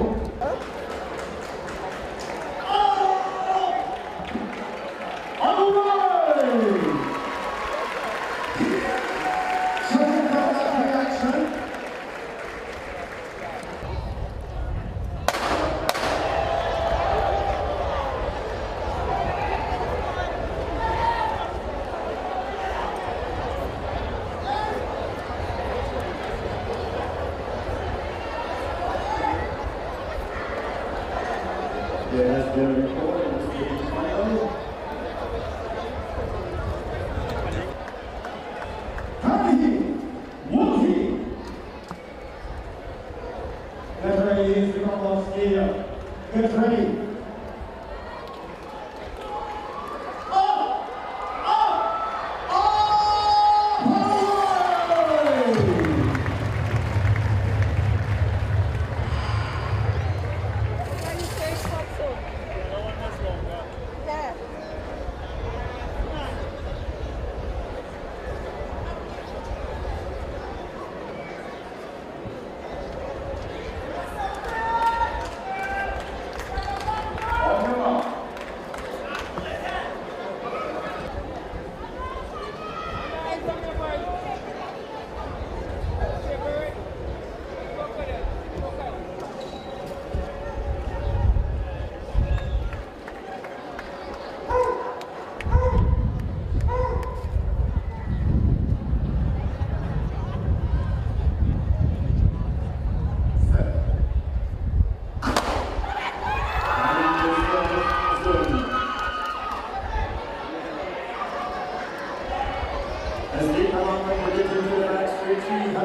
Abigail Smith of Aberdeen Whitecaps makes the first move.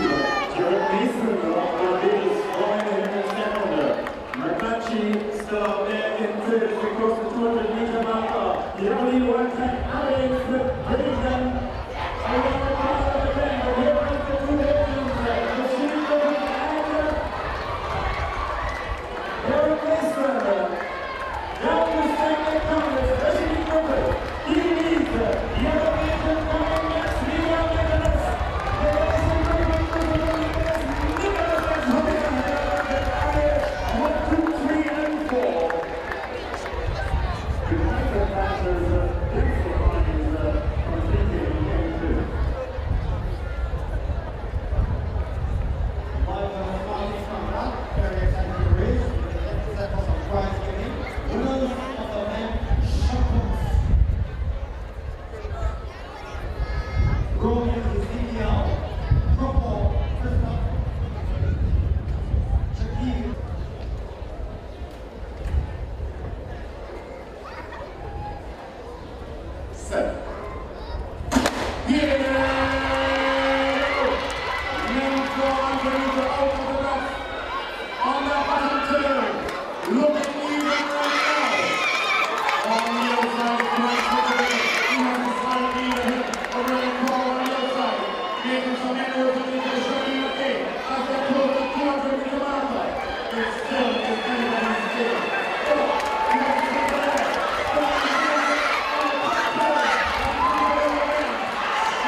Well, I'd say I missed home, especially, the crowd, the track.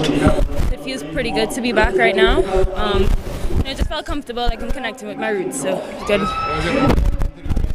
Just to finish healthily. I've been injured this year, so I haven't really had a healthy race. So this was going to be my first race where I'm fully healthy and healed and stuff like that. So my main focus was to remember my race pattern and to just execute and remain healthy.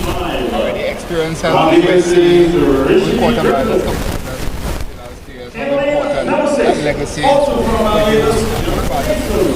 It's really important because I love my home, but there's not a lot of competition for me here.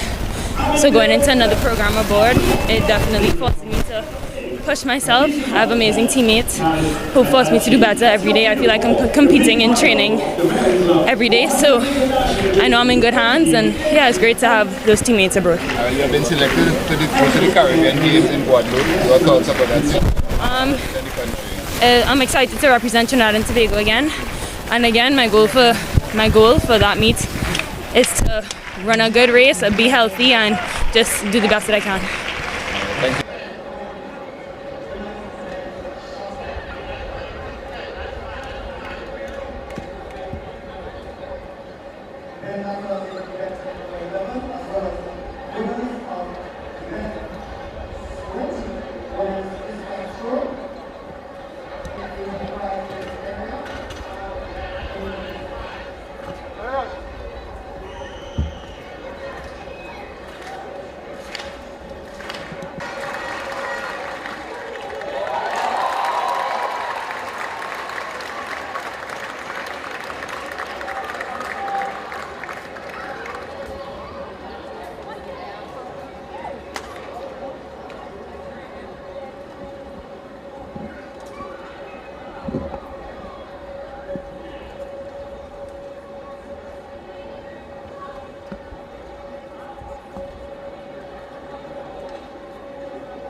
turn your attention to the podium for the official prize giving ceremony, the men javelin throw. And to assist us in the medal distribution, we have the regional sales manager, South Republic.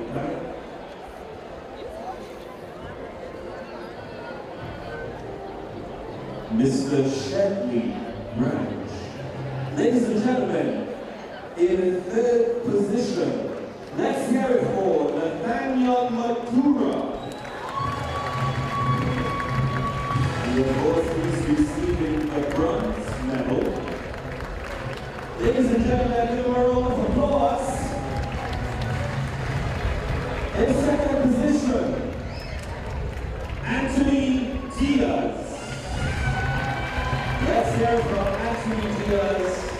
Coming in second place, he receives the silver medal. Ladies and gentlemen, in first position, make some noise. Make some noise, Hasty Crawford Stadium, for Keyshawn.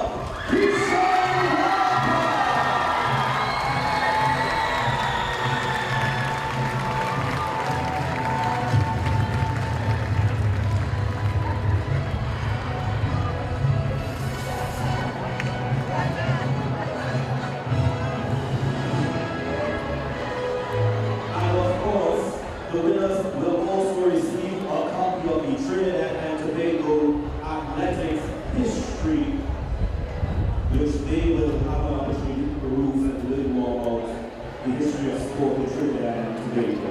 Thank you very much, Hasty Crawford Stadium. Let's give it up for all the winners.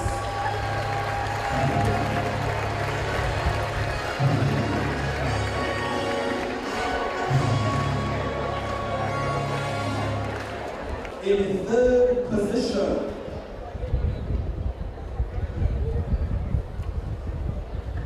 Shiki Senguino, receiving the bronze medal, was presented by Mr. Shetley Branch of Republic Branch South. And the silver medal, Mr. Christoph Crawford.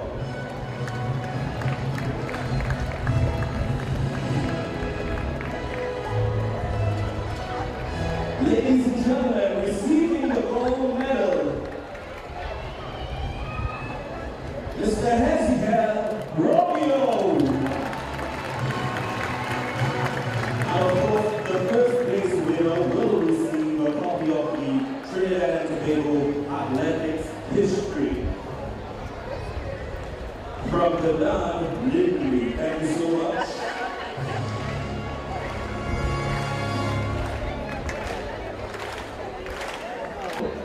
We have Kyle Senguini.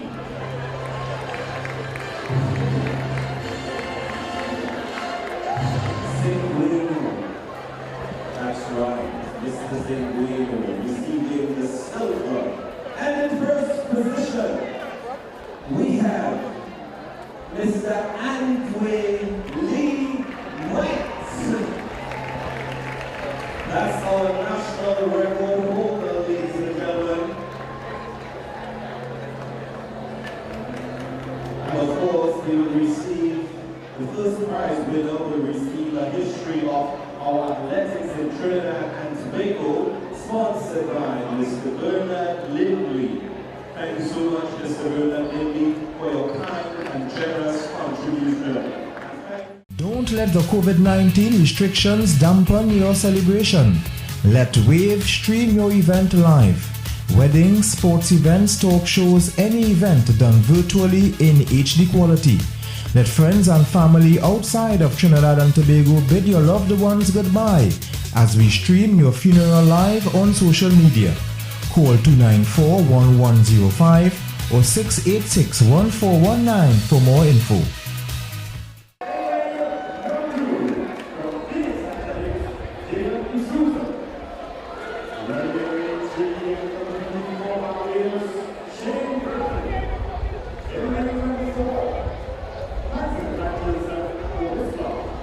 Ryan Clark.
All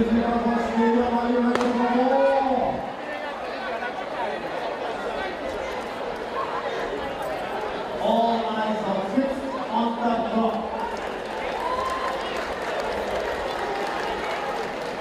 Artificially 10.08 for Harrison in second.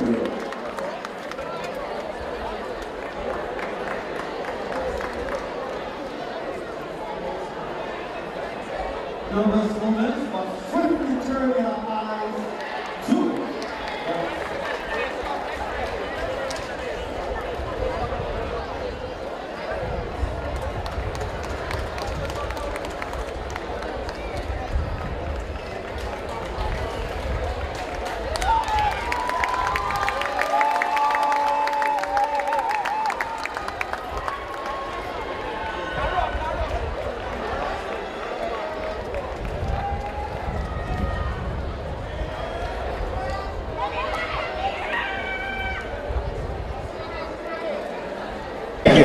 Yeah, so how you feel? I know it's first time competing in TNT. Yes. How do you feel to compete in your land of your heritage? It was actually pretty crazy. You know, the atmosphere is different than anything in the U.S. You know, just all the hype leading up into the event. I hadn't experienced anything like that before, so that was pretty cool. It definitely had my adrenaline pumping. So, yep. How you feel about your time that you ran today? It was a solid time. Yeah, I'm definitely happy with it. I came here to win. At the end of the day, regardless of what the time is, my goal was to just win. So, and that's what I did. You hoping to compete in Commonwealth Games or World Champs? Yes, I plan to compete on both. I plan to compete at both for TNT. Okay. Yeah. You had anything? Now this is a changing of the guards because it's no longer the old class. No, you're the man now. Yeah. How does it feel to be taking over from that era? Honestly, it's an honor. I grew up watching Keston and Richard, compete. So being able to come here to Trinidad, and, represent, this great country is a great experience. I talked to Keston before yesterday before I ran, and he was saying, all of us are essentially taking over as the sprinters for TNT. So. Thank you. Yeah, man. Thank you. Appreciate it.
Both achieving 2017 are the world champ.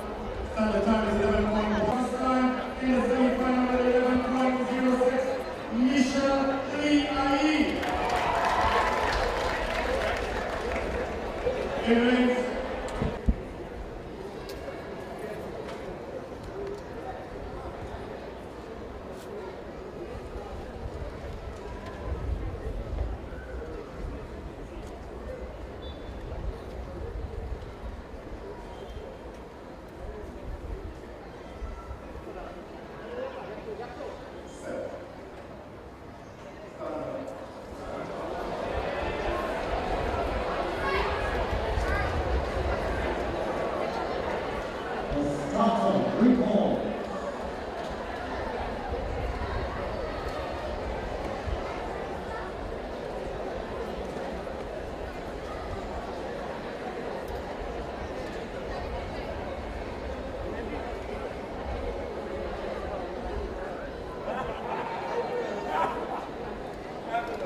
So unofficially 1, 2, 3.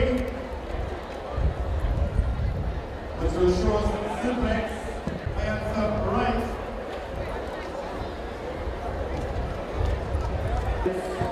Conditioners Shuffleboard.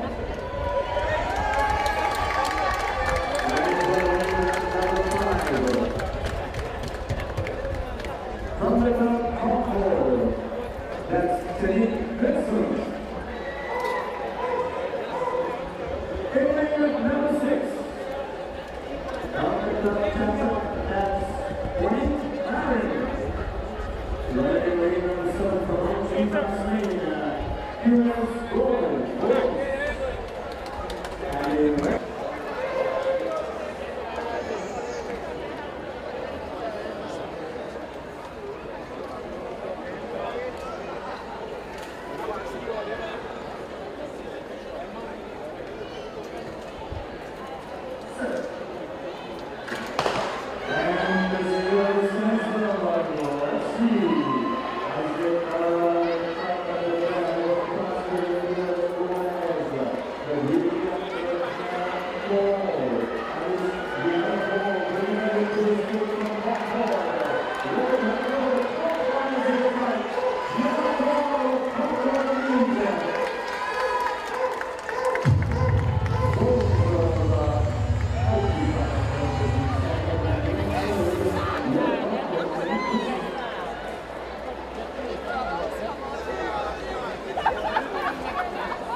Congratulations on being the new 100-meter champion.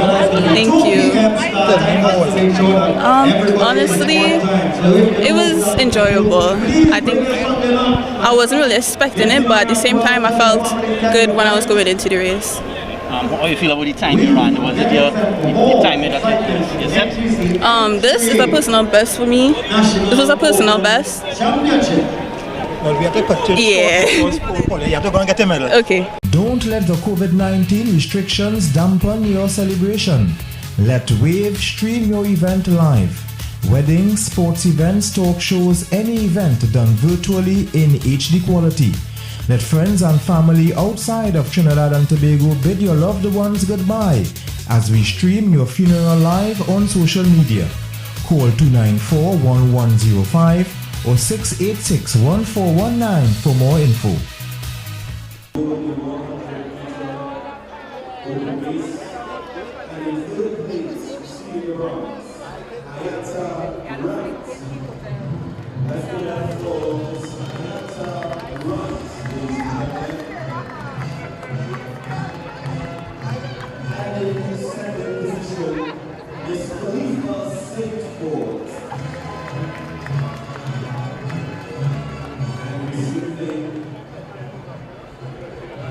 First place is Leah Lindstrom, receiving the gold.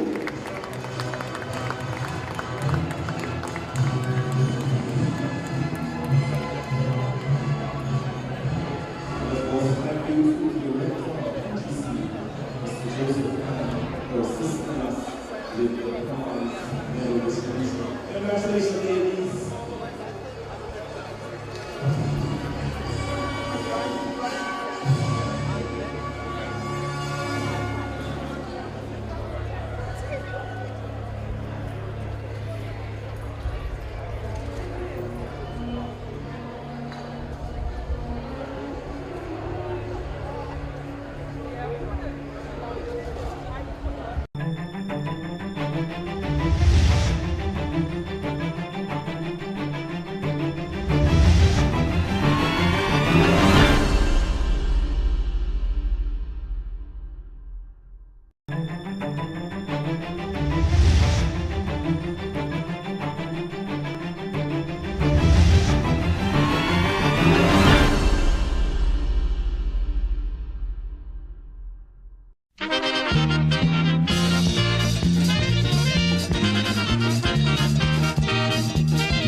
welcome. We are coming from the house of the home of, before I tell you, let me tell you where I'm coming from. We're in Buenos Aires. Right? So, of course, when I say Buenos Aires, you'll have an idea of who we are talking to today. We are talking to the original Western Rollins, also known as Kro Kro, also known as the Mighty Midget, also known as the Four King. Let me, F-O-U-R-K-I-N-G, the four-time Calypso King, just to make sure. Welcome, Kro Kro. Pleasure, man, pleasure. Nice having us here, man. You don't need hold, you don't need hold. Yeah, don't need hold. For a minute, I thought that we were still asking myself and the cameraman Jason if he was still in Trinidad because it's a long drive. No, but it's enjoyable, Yeah, it was a nice drive, but how it is to be coming from so far, for instance, and I know a lot of Calypsonians come from far. Yourself, Mighty Duke, I think, came from Point Fortin, Blue Boy. And what kind of challenges you would have had because most of the action take place in Port of Spain? What kind of challenges you had to face back in the day? Well, you had to use it smartly. I use it smartly. Okay, fine. As distance from point from where I used to Port of Spain. But Port of Spain is where anything happening. Yeah. I used to use, I still do that, I still use the time, the hour and a half, 2 hours to drive from here to Port of Spain. I used to use it smartly, you know. I could think it is like the only time I really still have with myself. Okay. Yeah. Me and God and me. I could think, no distractions as regards to people talking there. I think so now I want to get a manager. So now I get a manager. Yeah. And he just smash me up. Yeah, and he just asked me once that question about this and that, and I was on a trend. Yeah. You know. But you use it, you use it up and down. It's like you have 4 hours with yourself for me, 24 hours a day. Yeah. And if I celebrate a song last night, I could write a voice or two. Like when I go with a tape in the car, guitar in the car, most things in the car. Yeah, so you could make it Calypso and thing. Yeah, so it's not any problem for me to stay here as I had maybe. Okay, nice. So how would you describe your career? I know you have been singing long time. 74. 74? Yeah. You see? Officially from 1974. So how would you describe your illustrious career? Great. Great, you know, everything doesn't be the way you want it to be. 100, but yeah, I understand that. There are other people who want it, and other people who find to be the boss and to be the monarch. So, But you have won the Calypso Monarch 4 times, 1988, 1990, 1996, and 2007. Which one of those titles you treasure the most? well, the first one, I guess. The first one? Because you just reach. Yeah, the corruption and common interest. But what is the story behind that?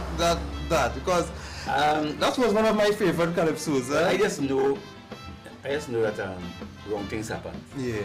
And I used to see it happening, wrong alignment and thing, you know.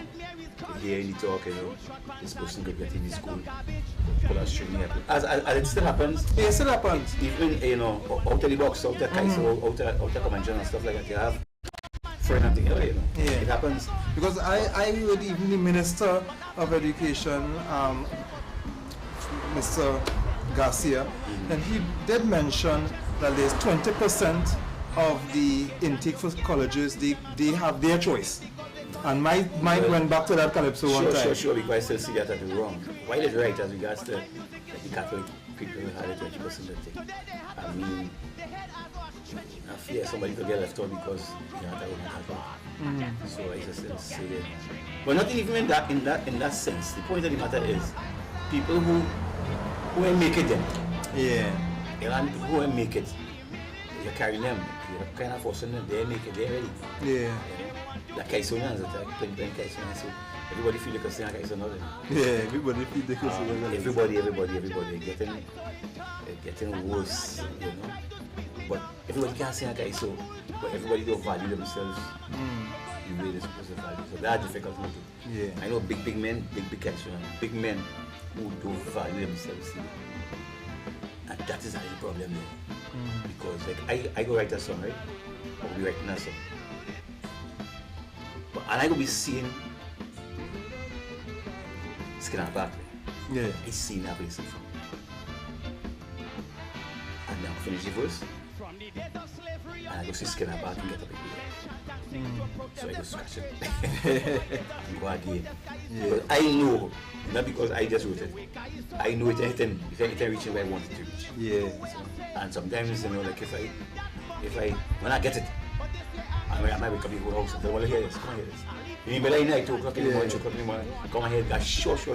Yeah. And then I will go and pick some partner, not even go, but there's some people who I will just feel the vibe and say, I remember doing it with Stalin. I put that song at the time, Stalin, I meant, don't fight a bad, you said I don't fight a bad.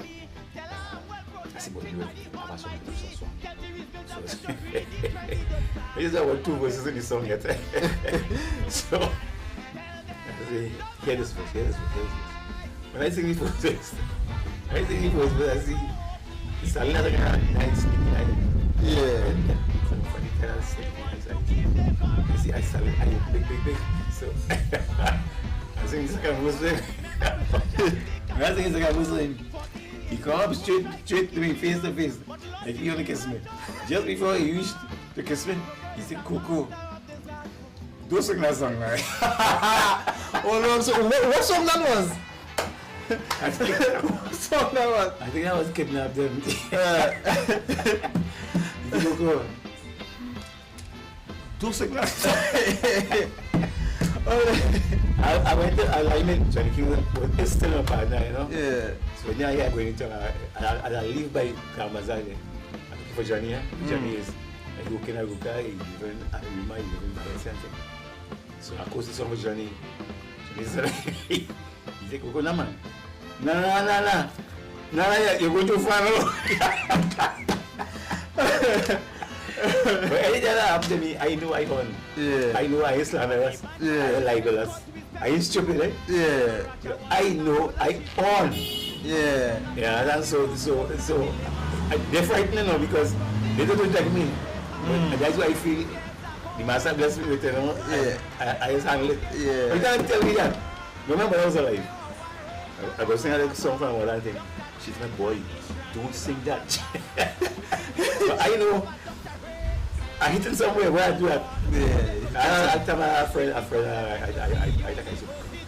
So I say, I get it. So I know you guys about it. Let's come here, it's mine. See, you like that? You know? When you tell me that, are you sure I own? Yeah. Are you sure I own? I interfere in the thing, you know. But you go on, you understand. You know, if it's not slander, if it's not libel, I safe. Yeah, it's safe to go. Me a thinking fine, and me a trying to protect my child, but corruption is a constant annoyance. Going on too long in common entrance. You don't have to be intelligent, that is a lie. Your father must pull a good string with complexion high. Your child could be bright like a ball man from Laventille. Forget holy names, convent and bishops and steam. Because they have to pick La and they Budu, Krishna Maharaj. Because Arjun and Saj, father have big garage. Chaiti Bisuni Moli and Pomani. The brother, sister, son and Narwani. Hadid Montano, Sagan, Abraham. They pick so much big shot, children they get sham. When they full them pictures, move right up to the neck. They send all them porn to the junior sec. Go to the high class, in the class, la la la la. You must be 6 feet away from your partner, make sure it agrees. That is the first precaution to follow in case that you sneeze. Get ready to hand halfway and a kimbo, so you might look off. That is the next precaution.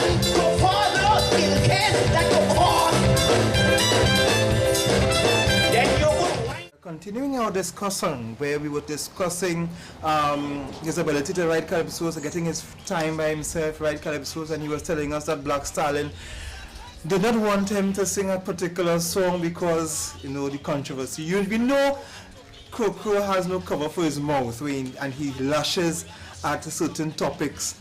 He sings in stinging calypsos. We know that. And one calypso I can remember, one calypso that I really like, was the one you sang in 1995, The Apology.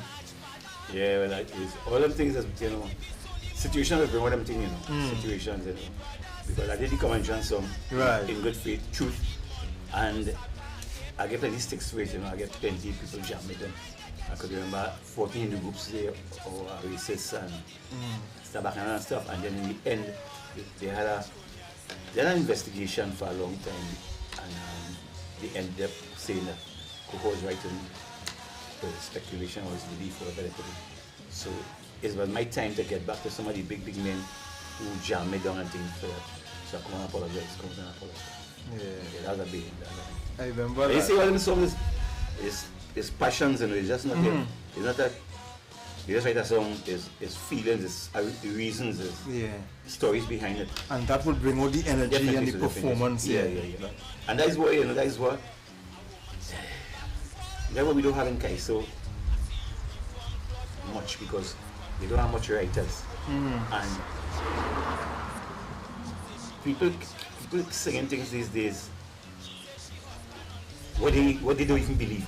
Exactly. Like a man feel that this guitar bad, he went to Kaiso, but this guitar bad. And you are a singer. You believe the guitar good. Right? So it'll be difficult to bring out that man feeling in somebody else. Yeah, in you, because that's not your real belief. Because we have an issue with too many people are buying calypsos instead of writing their own. Because they're lazy. But because we're always lazy. Children are lazy, people are lazy. And you know what? Why they're lazy? Because most of them may believe in God. Because the master said, if you believe in God, such a way God shall eat bread. Yeah. So go out and work. Yes. If you want to be a good footballer, you start to play football small, you like football, and you train and you peak after a while. You go to school, you leave there, pass common entrance, you have exams in Form 6, 5 years after. So you're building up, and you peak. You start to write Kaiso, you don't write one Kaiso. Even though you can write, like me, you can write one song. Because what if the one song come out, then you have a week here. You keep writing, and too much job. Or you could choose, but you have a choice. You not have a choice, you have one song. One song, and when you go to people watching so, where you get your next one? Yeah, that's true. Keep, it's such a form. And you see, when you have that and you have more than one song, and you have, because we have a situation where nearly every year it comes up. Calypso man have one song or two songs. Because they covered. You see, they covered, and they must be corrupted too. Because they do have one song competition to make some one song men win. I win the first one. As they jump on the box, nobody gonna know again. Nobody. One time. Yes, I remember that.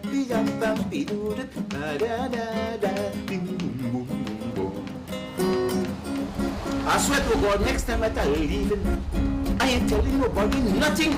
I learn me lesson and I learn it well. Next time I go in, I have nobody to tell.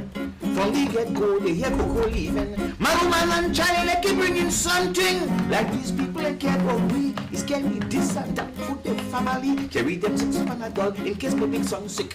Carry that nice green parrot on his stick. See, go bin daughter, I can't forget her. Dish them for you, bottle and chilla. Take them 6 dry coconut care, eat for granny. The ball in the file is for Uncle Harry. And my little nephew, the wonder spray man. Don't forget to give him this terrapin. They have a greasy paper back up with roti. Some diapers to give to a little baby. Pastel cuckoo and chili baby. And I hope they won't get for a sharp TV. 6 suitcases already, cocoa on the red street. They run in the back so that we gon' kill. I tell you, play like you can't take this train. Next time I go, you know what we ain't gonna know again. And that song, they wanted one song, eh? Yeah, they wanted that one song. I had that year. 2 songs in it. And that song with my father was a bad song. But one song they want. I chose this one. When I done sing this song and I done win the commission, big bacchanal, about 4 or 5 guys in the back there, a reporter girl come to me and tell me, Cuckoo, so look guys you argue me back there. Oh, you sing an old song. I'm a dangerous composer in the world. Me had to have this song this year. If I make the song in 62 mine, Yeah. make it old. And once it wasn't released. When I tell you what it's called a kaiso, what is an old kaiso? An old kaiso is a song that you sang before and was judged by Tuko. Right. Or by whoever. But than that, it's my song.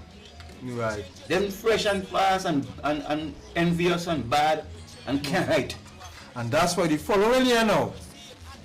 When they sang Scorpion. Yeah. That's a bad one. When you know. Them couldn't beat me, I win. Not one, I win.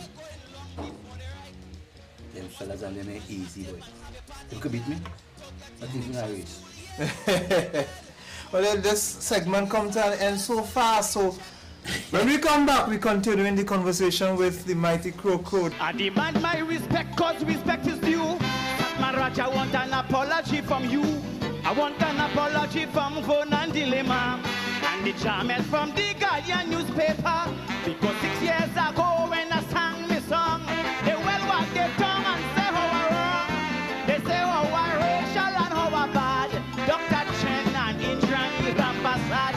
They feel because they have a doctorate, they greater than God, so they could push hate. They feel because they went to the university that they have more knowledge than anybody. They have a way they say Kaisonia and they go to school. So anything we sing, they consider we are fool. But thanks to Leke and Selwyn Ryan, today they have to respect this Calypsonian.